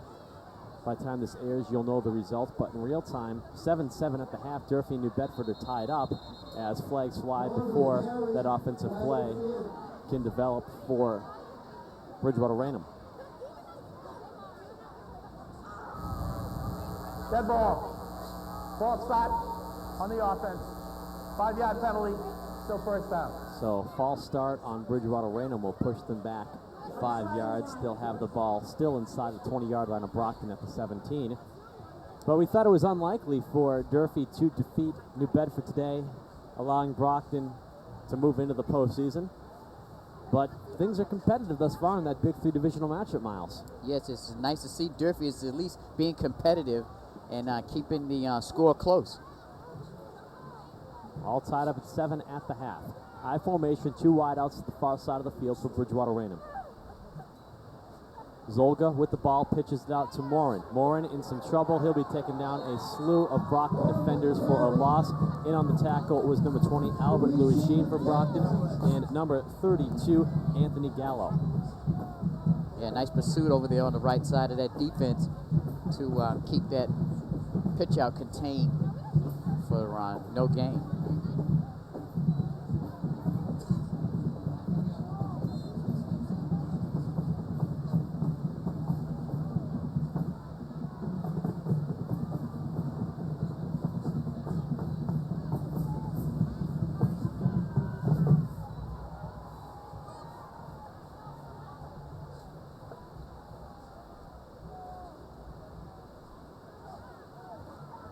Just amazing, Peter. Brockton's offense hasn't been out on the field yet in this second half.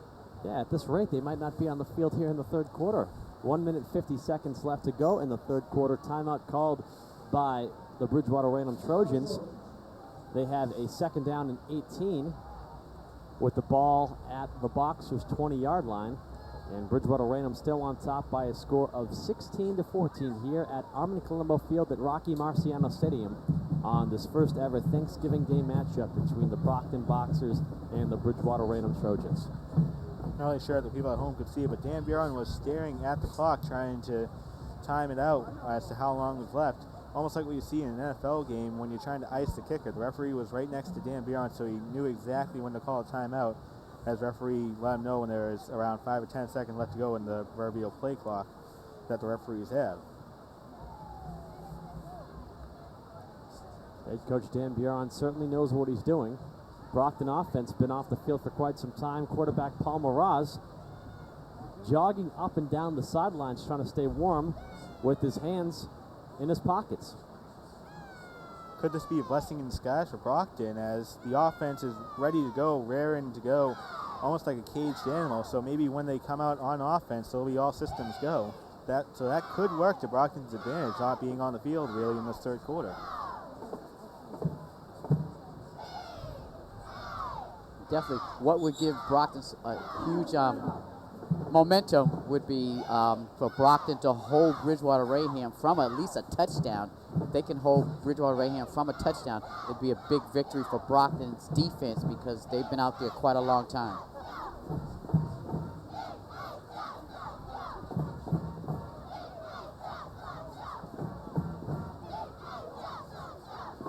This is definitely one of the closer games that we've seen out of the Trojans. In the past few years, it's been 42-0 blowouts for the past 4 years, just about. So, I mean, I don't think BR is really experienced as what it's like to play a very tight game on Thanksgiving when most of the state's, celebrating high school football on this great day.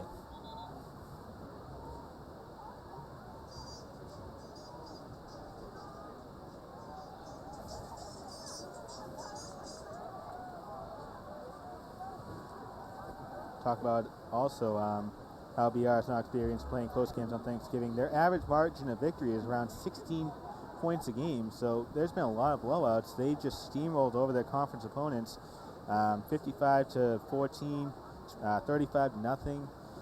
So I think the Trojans are kind of in shock almost as to how close this game is, and it's really going to be a positive for the Trojans coming down the stretch as they go into the playoffs, as to be battle-tested and ready to go against a great Weymouth team.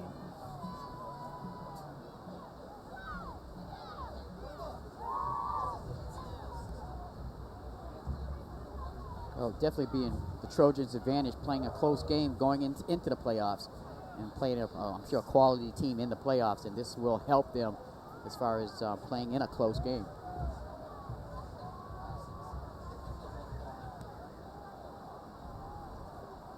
So back to live action. Second down and 18 for the Trojans. They line up in the shotgun with 3 wideouts. They're at the Boxers' 20-yard line. And Zolga back to pass under some pressure. Rolls to the near side looking for the end zone. Touchdown, completes the pass to number 3, Sean McCall, and Bridgewater-Raynham has extended upon their lead in a drive that saw them eat up almost the entire third quarter. They're now up 22-14 over the Brockton Boxers, with the point after touchdown or 2-point conversion, whichever they choose, pending. Yeah, the Trojans have taken advantage of the right side of that defensive backfield of Brockton's all day, and they just ate them up alive out there. Second passing touchdown of the day for quarterback Billy Zolga. Looks like they will attempt an extra point. That's Chacoin with the extra point, up and good, 23-14. Brockton leads by 9 points, Bridgewater-Raynham leads with 9 points with $1:41 remaining in the third quarter. That was a very important touchdown because now it's a 2-possession game for the Trojans here. Whereas if you kick the field goal, you'll still be looking at a 1-possession game. Brockton has one shot really to get downfield.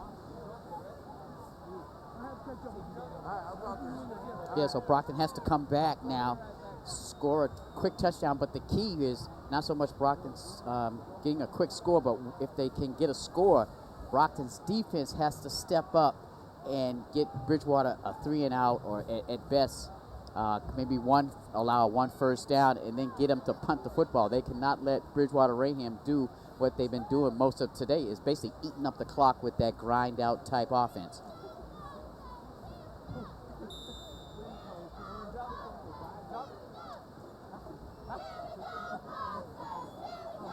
An 8-minute and 19-second drive for the Bridgewater-Raynham offense ultimately leads to an 18-yard touchdown pass from quarterback Billy Zolga to Sean McCall to make it 23-14 with a Mike Chacoin extra point. And back deep to return the kick for Brockton. After bobbling it, taken down just past the 10-yard line is number 23 for Brockton, Josh Brewster. And there is a flag down. Again, Brockton having a little trouble with with controlling that football when they receive it, and it cost them with bad field position.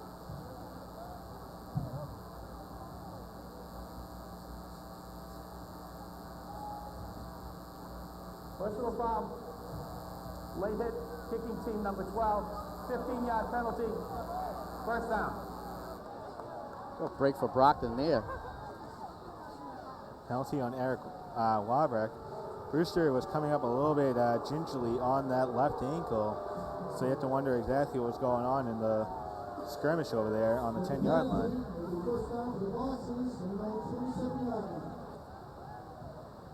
So first down for Brockton from their own 27-yard line. The offense takes the field with $1:35 left to go in the third quarter.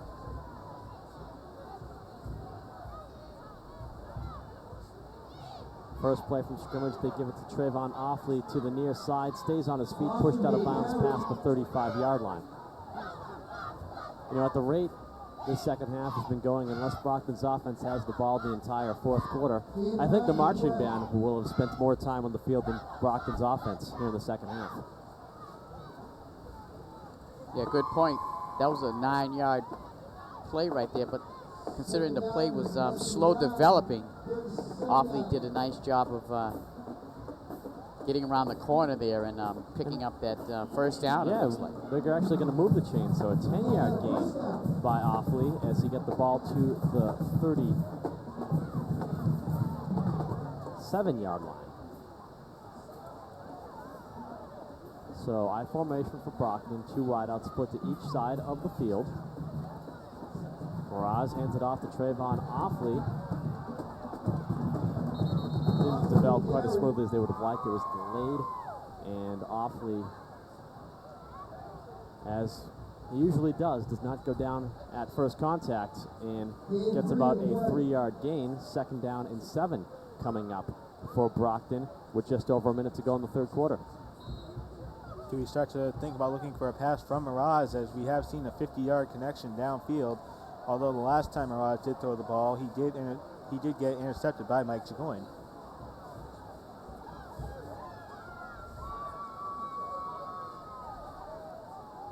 So 2nd and 7 for Brockton. They give it to Trayvon Offley, and he'll get about 2, maybe 3 yards on that carry. Yeah, this is what the Trojans want. Brockton set up for a 3rd and about 4 or 5 yards, say about 4 yards to go. Big 3rd down for Brockton. They need to get a 1st down on this particular play. They really don't need to go 4th and 1. Bridgewater's done a pretty good job with Brockton on those close 4th down plays. I was told Offley had 86 yards rushing in the first half, so he's inching closer and closer to that 100-yard mark here in the 3rd quarter. I formation for the Boxers once again with a 2 wideout split to each side of the field. Miraz drops back to pass, looking and incomplete. He was looking for Jesse Montero. And with that, the 3rd quarter comes to a conclusion. The Bridgewater-Raynham Trojans on top 23-14, a 9-point edge over the Brockton Boxers as an 18-yard touchdown pass from quarterback Billy Zolga to Sean McCall, the only touchdown and score of the 3rd quarter, with a Mike Jacoin extra point for the Bridgewater-Raynham Trojans. Right now, we'll send it down to the sidelines where Newbie Ritteau is standing by with another special guest. All right, guys, I'm here with Paul Bronco, Paul, kicker for Northeast here for Bentley College. First and foremost, I mean, the score right now, I mean, your thoughts on the game? Yeah, the game's always been about tradition. It's to win the game. I mean, they got to come back. They got to mount a nice offensive comeback right now. So get us back in the game. I'll talk about kicking on the collegiate level. I mean, kick for Division I school Northeast and for Bentley College. Talk about your experiences. I mean, D1 and it's basically about the game. You know, Brockton definitely helped me in that sense because since Brockton's such a big school, the games have always been big. I mean, just going to college was kind of just like a step up. So, talk about the excitement of playing on Thanksgiving Day and playing in front of this huge crowd. Oh, Brockton's always been great on Thanksgiving Day, especially with big band behind you. It's always been really exciting. All right, Paul, thanks a lot. Good luck. Thank you. All right, guys, back to you guys. And thank you very much, Newbie. After that 3rd quarter, it looked like Paul Miraz was trying to talk Jesse Montero down a little bit, as Montero was a little bit angry with himself, it looked like. So you can definitely tell that Thanksgiving is definitely, the emotions are running a little bit high here. And the pressure of being down by 9 points as we enter the 4th quarter probably pressuring Brockton. Is 4th and 4 for the Boxers as we begin the 4th quarter. They're in their own territory at the 43-yard line.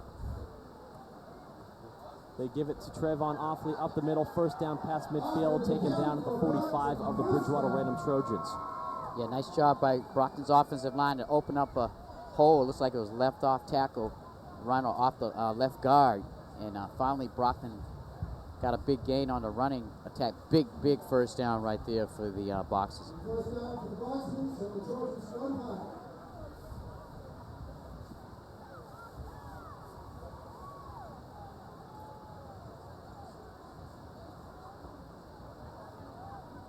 So 1st and 10 for Brockton at the BR 45-yard line. Just one wide receiver to the near side. I formation, they hand it off to Trayvon Offley.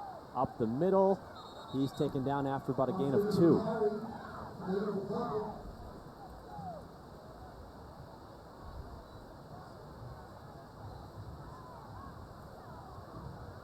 Now the Trojans defense has figured out Trayvon Offley, and that it's going to take a couple defenders to get him down. Do we start to see more of the aerial attack here the next couple of plays on 2nd and 3rd down? Try and get the ball down the field a little bit faster as you have 9:05 left to play here in the 4th. So 2nd and 8 Boxers. 2 wide up to the near side. Bottom of your screen. I formation.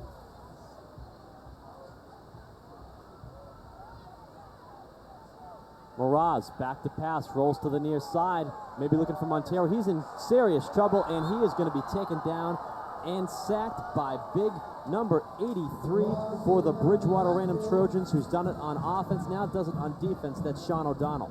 Yeah, nice job by Sean O'Donnell. He put the pressure on Maratz. Maratz really didn't have time to look down the field and get his arm in motion to try to send it downfield because the big lineman was on him very quickly. Mike Jacoin, for the second time today, has rushed Miraz out of the pocket and forced him to become more of a mobile quarterback. And I don't know what you guys have seen this year, but Miraz looks like he kind of has a hard time. He becomes mobile in the back of the pocket. I think Bridgewater-Raynham's just doing a great job because March has done a pretty good job rolling out this year. It's just a great job by the Trojans defense.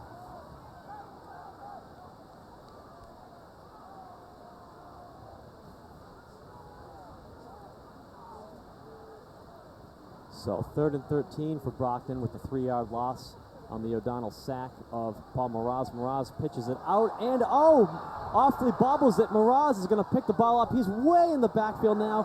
Huge loss as Miraz is taken down at the 35-yard line. He might have been better served just to fall on the football than try to pick it up and do anything with it, because that caused him probably a few extra yards on the loss.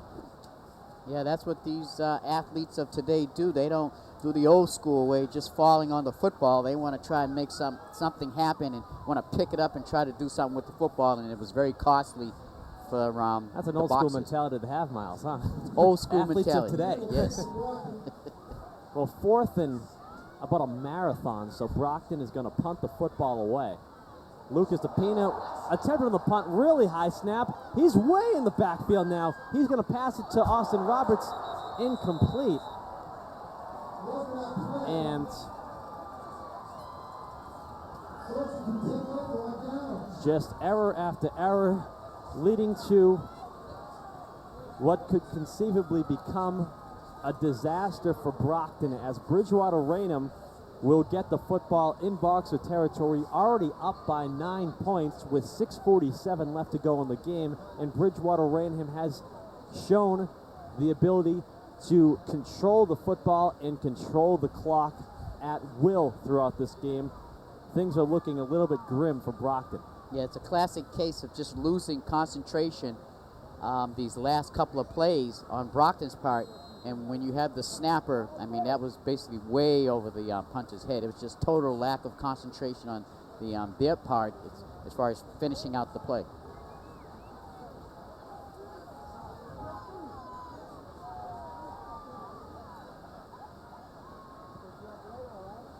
And Morin on the carry. He's going to pick up about a gain of 3 going to the right side. 6 minutes and 34 seconds and the clock counting left in this game. And right now, you know Bridgewater-Raynham's going to keep the ball on the ground. The only hope Brockton has right now is to try to strip that football out of Bridgewater's hands, which is going to be awfully tough because they're a very disciplined, ground control type of football team.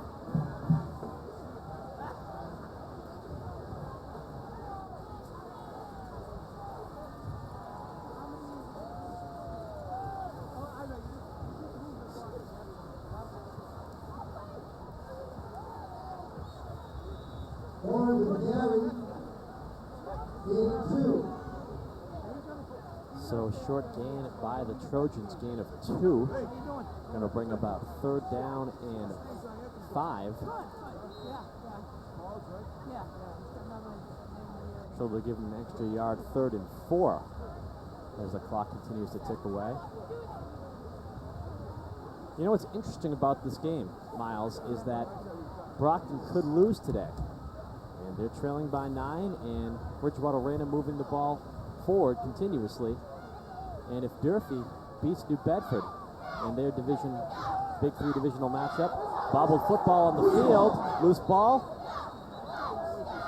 and Brockton recovers as Brandon Morin bobbled a pitch out, and Brockton picked up the live ball, so they'll have 1st down from their own 30-yard line. What I was getting at is if Durfee beats New Bedford today, Brockton could still lose this game and get into the playoffs. Oh, that's nice to know. I hope the players know that just because you're behind, I'm sure they don't know give all up. the different scenarios. Yeah. Well, Brockton right now, with 5:11 on the clock, they have to score quickly and get back out there and take that ball away again from Bridgewater-Raynham. So 1st and 10 for Brockton from their own 30-yard line thanks to that fumble recovery. Brockton with another opportunity with 5 minutes and 11 seconds left to go in the game. Raz pitches it out to Trayvon Offley to the near side, and he'll be taken out of bounds at about the 32-yard line. Trayvon Offley has been a great running back today, but with just now under 5 minutes to go, Brockton's going to really have to take advantage of the spread offense. You have two great receivers that can rush downfield and a quarterback that can throw it 35, 40 yards possibly if you need him to. I think that the Boxers really need to execute the spread offense. That credited as a 3-yard gain for Offley. The ball spotted at the 33-yard line.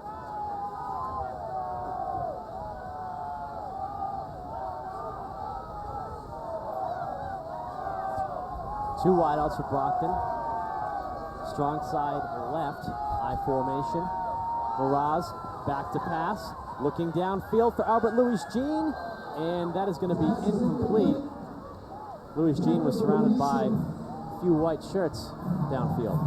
Yeah, I think Maratz was expecting Louis-Jean to go a little bit more towards the center of the field, more of a straight post pattern, and there must have been some miscommunication or basically great defense by the defensive backs. They just wouldn't let Albert Louis-Jean inside to make a play.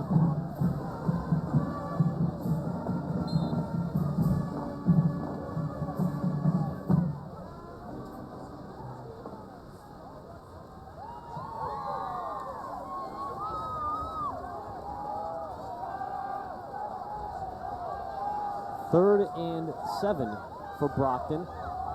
Two wideouts to the far side, top of your screen, I formation. And Miraz drops back to pass again. He's in some trouble. He's going to run the football himself. He's got the first down still on his feet as he's taken down just shy of midfield. Joseph Previte allowed Miraz to squeeze right by him and get the first down. And all he needed was that one block, and now Brockton's just about at midfield with 4 minutes. They still have time to make something happen here.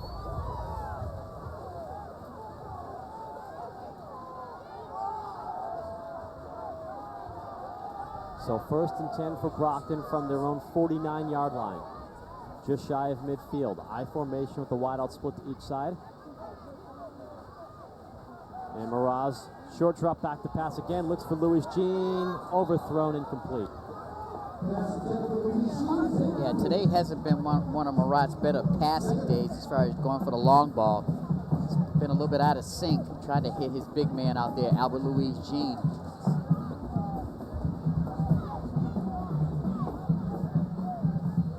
Regardless of the final score today, you still have to credit both teams. This definitely looks like a top 15 matchup in the eastern part of the state. VR comes out with a great defense and offense combination, and Brockton has come out with a great offense of their own. We've seen Paul Miraz and Albert Louis-Jean, so it's going to be kind of interesting to see how the rest of this game plays out with a great defense and a great offense. Miraz 2 for 8 passing the football today. 2nd down and 10. Wide out to the far side. And Miraz looking to pass again, really under pressure. Avoids one defender, finds Jesse Montero over the middle, complete for the first down, and flags fly as soon as Montero catches the football. Yeah, nice job by Maratz to evade the defense and run around back there and find somebody open. And a flag is down. Ineligible receiver. Offense number 52 and 63 downfield. 5-yard penalty. Repeat, 2nd down. So illegal men downfield for Brockton. Some linemen were where they should not be. So that play is null and void. And Brockton takes a 5-yard penalty as a result of it. And they're pushed back to their own 44-yard line for what will be 2nd down and 15.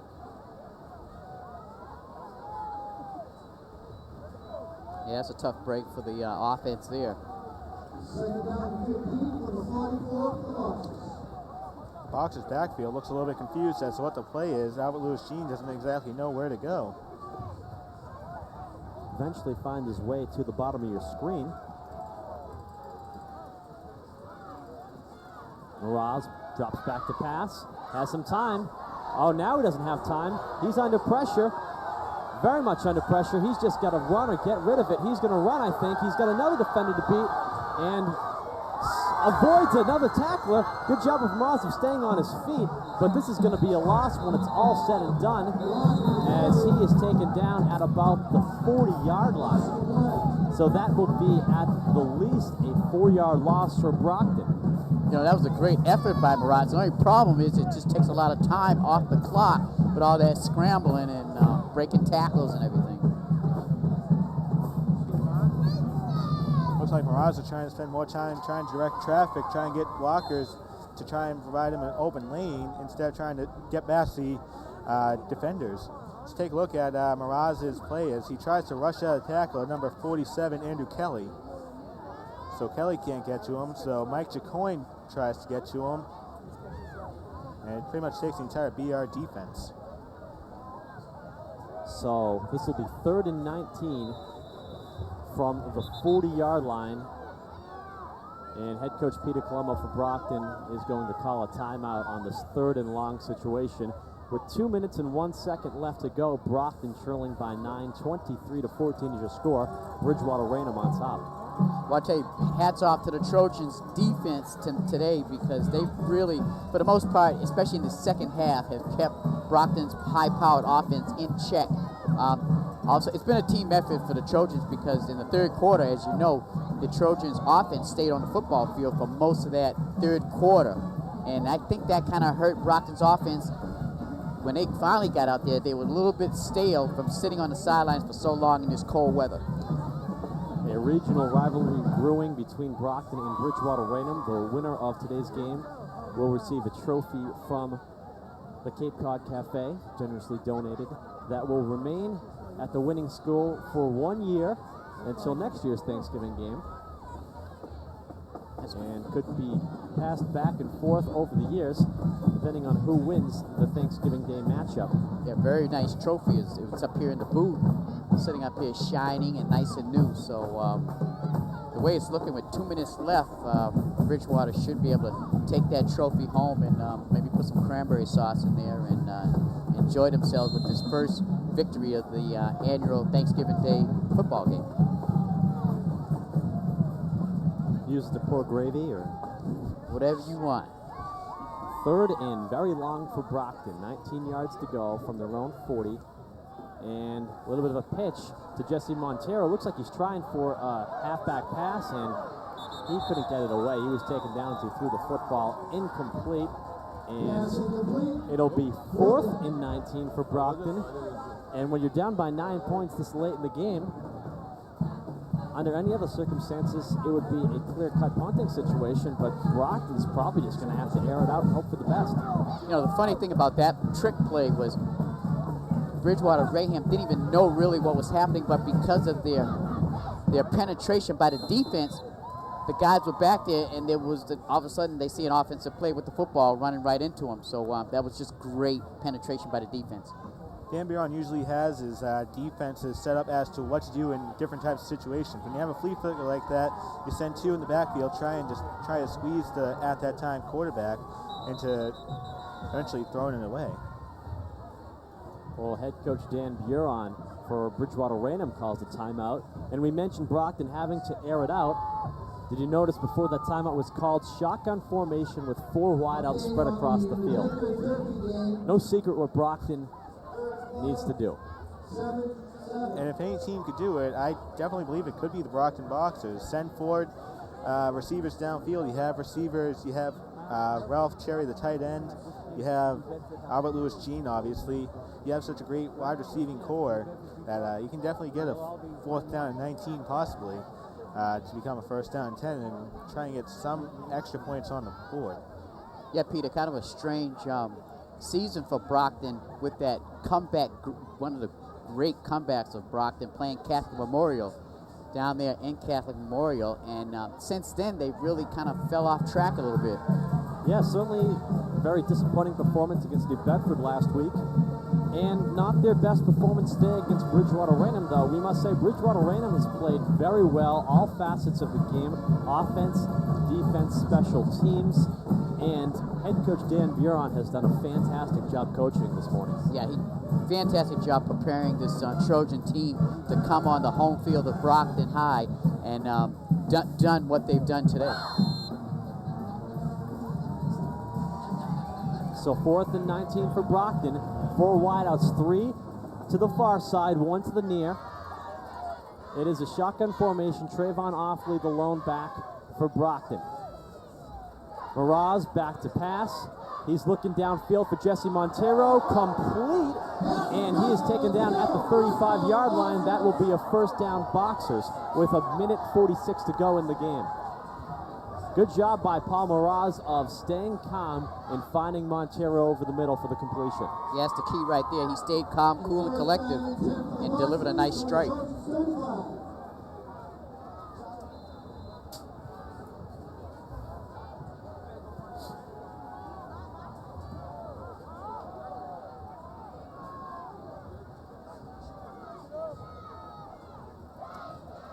Shotgun and multi-receivers once again.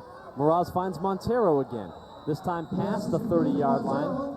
That'll be good for about a 6-yard gain. 1 minute 25 seconds left in the game. And timeout called by Brockton.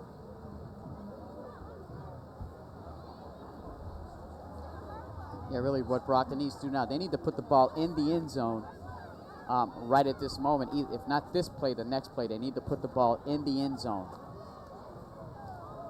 Well, we have seen the connection attempt that Paul Miraz and Louis Jean have been trying to make. If Louis Jean can get down there and make a slant route into the end zone, Miraz has had a perfect shot at him all day. It's just been really too long. But we're going to be taking a look at the 4th down conversion here by Paul Miraz. A cannon, a rifle of an arm to Jesse Montero. Excellent camera work by the BCNB TV crew, working in conjunction this morning on Thanksgiving Day. We're thankful to them for being here on Thanksgiving Day and putting in the fine work that you're seeing on your screen right now. 2nd down and 4 for Brockton when we come out of the timeout. That was a 6-yard gain on the most recent play as Paul Miraz connected with Jesse Montero for the 2nd play consecutively. 3 wideouts to the far side, 1 to the near for total. No shotgun this time for Miraz, but still Trayvon Offley, the lone running back for Brockton. And he'll accept a carry, runs into some trouble, and maybe gets a yard or 2. Now, in a case like that, when Offley got the ball, he was heading to the outside. He should have stayed to the outside, get out of bounds to stop that clock, but instincts for some reason told him he had to go back inside. Well, no gain for Offley. Shotgun, multi-receivers. Wide open, Albert Louis Jean accepts the reception from Miraz. He gets inside the 10, still on his feet. So Brockton will have a 1st and goal from within the 10-yard line with 54 seconds left to go as quarterback Paul Miraz quickly lines up the offense. Has to spike the ball here, I have to believe. And that is precisely what Paul Miraz does. So the clock stops with 50 seconds remaining in the game. Brockton 1st and goal from the Bridgewater-Raynham 5-yard line as they trail by 9 points, 23-14. Brockton certainly has to act quick. Well, now you can use Trayvon Offley to take up the middle like we saw back at the 20-yard line, I believe. Offley can take it into the 1-yard line. Brockton still has, I believe, 2 timeouts left to go in the game. So with 50 seconds left, you still have a few more plays that you can try and squeeze in on this drive. So 4 wideouts for Brockton. Shotgun formation, 2nd and goal. 5 yards to the end zone. Miraz passes it over to Jesse Montero. He'll be taken down, maybe even for a 1-yard loss, actually. Yeah, interesting play call there. I thought they would have given it to Offley myself and tried to power it up the middle. So 3rd and goal now. Miraz, quarterback option, up the middle. Does he get into the end zone? Not quite. 4th and goal for Brockton now. And they will be at the 1-yard line of Bridgewater-Raynham. 14 seconds remaining. I tell you, hats off to this Trojan defense. They're still very stingy about letting Brockton score in this second half. Brockton has not scored in this second half yet. And Bridgewater-Raynham doesn't want to. Well, we have to say this. Brockton still putting forth the effort despite being down by 9 with now 14 seconds left to go. It would clearly be a Thanksgiving Day miracle if somehow Brockton were to either tie or win this game. But the Bridgewater-Raynham Trojans certainly have played fantastic here on Thanksgiving morning. And I'm sure the Trojans taste that victory gravy right now with 14 seconds left on the clock. Well, Brockton's going to try to put some more points on the board playing for pride here late in the 4th quarter. Miraz hands it off to Trayvon Offley with his 3rd rushing touchdown of the day. This one from 1 yard out, and that makes it a 3-point game, 23-20 with 11 seconds left to go. I guess you go for 2 in a situation like this, though it looks like Lucas DePina, the place kicker for Brockton, is making his way onto the field. Yeah, go ahead, John. I was going to say, well, now you're leaving the option open. If the miracle does happen, possibly an onside kick, maybe a field goal, Brockton, it's really outside, but they still have a shot at, taking this game. But now it's a 3-point game, looking to make it 2. Snap is good. Kick is good. And Brockton within 2 of Bridgewater-Raynham, 23-21. 11 seconds left to go. And it'll be interesting to see what head coach Peter Colombo instructs kicker Lucas DePina to do on this kickoff. Yeah, like you said, John, most likely onside kick, hoping for the recovery. And with 11 seconds left, you really don't have much time to. I feel if Brockton happened to recover the onside kick, they really have to throw the ball downfield and try and score a touchdown, because with 11 seconds left, you can basically get in 1 play, possibly 2. Well, the key thing here is that the onside kick has to go 10 yards for it to be recovered by the Boxers. And again, once the ball is touched by someone, the clock stops. The clock starts.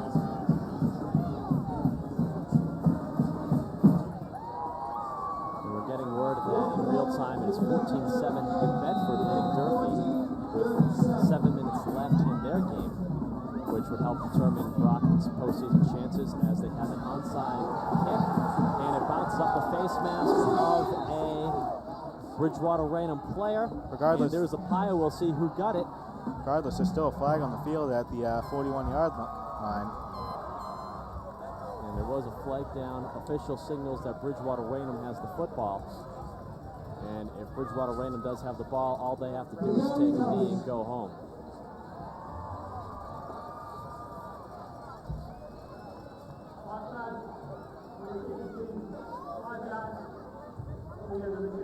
And the flag on the play was due to offsides on the kicking team, which would be Brockton. So even if Brockton had recovered, that offsides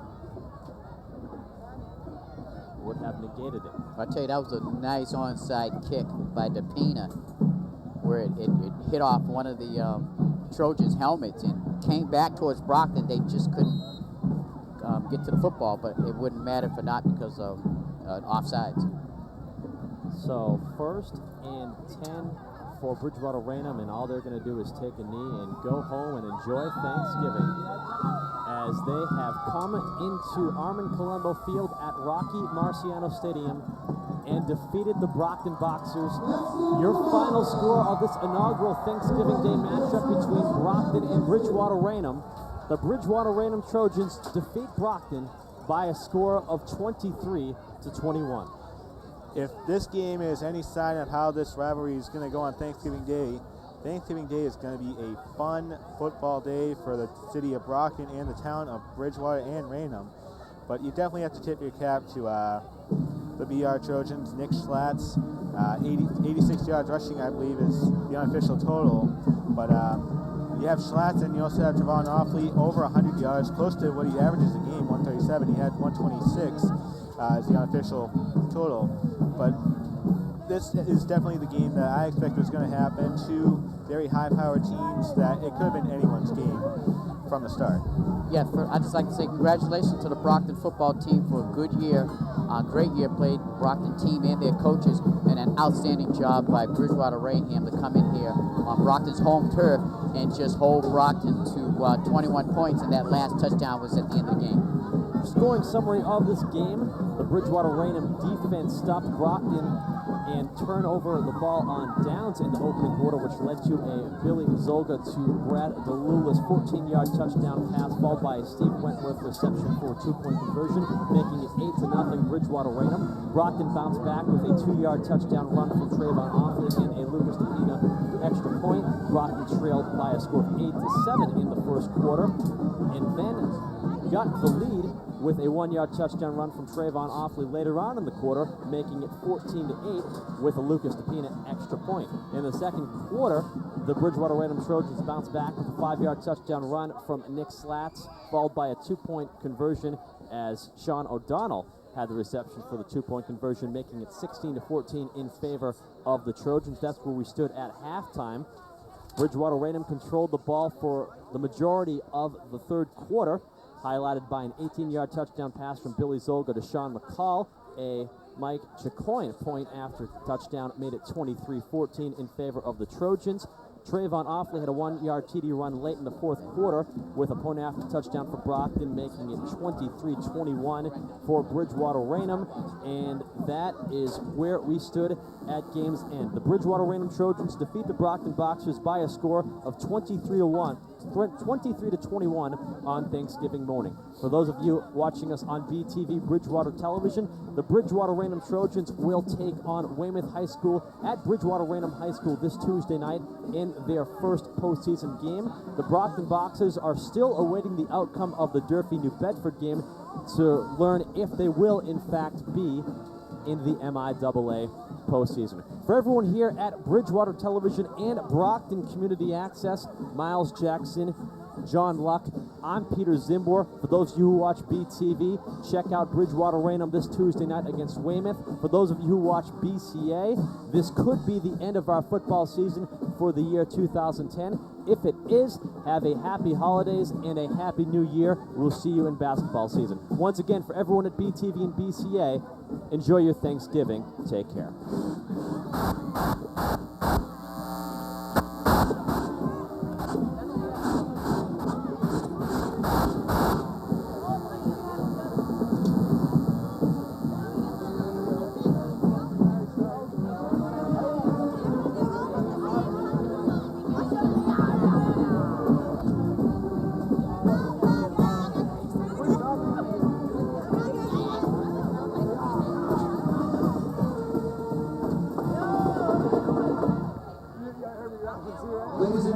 Ladies and gentlemen, at this time, we would like to have the Marion brothers of Texas by Marion present our players of the game. First, for the Brockton Boxers, Trayvon Offley.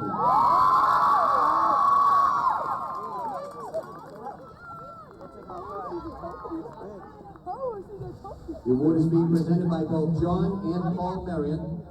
And our player of the game from Bridgewater-Raynham is Mike Chicoine.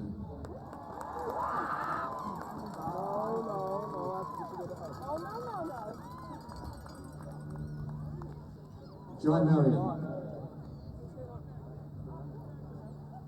All right, congratulations to both of our players of the game.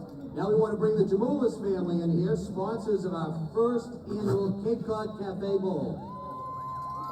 Representing the Jamoulis family, Jimmy Jamoulis and Jeremy Jamoulis. And accepting the trophy along with head coach Dan Buron are all of the Bridgewater-Raynham seniors.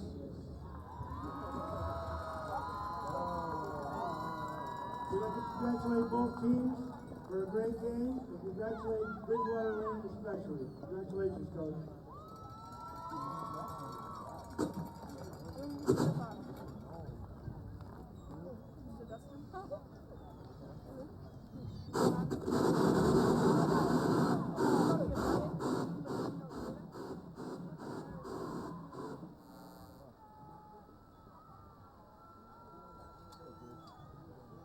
I know that everyone here in Brockton wants to wish Bridgewater-Raynham all the best to the playoffs on Tuesday night.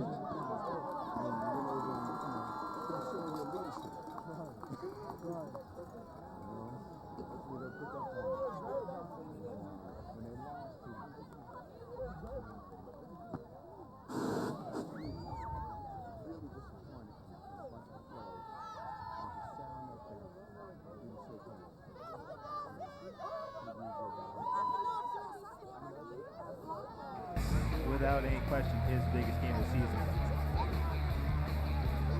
Picked off by Slash.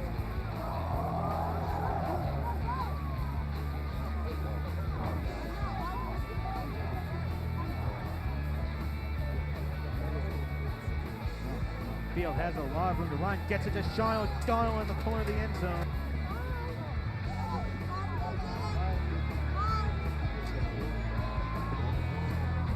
Zoga pitches to Lewis. Lewis end zone. Zoga got two. What a play. What a play. Nice trick play.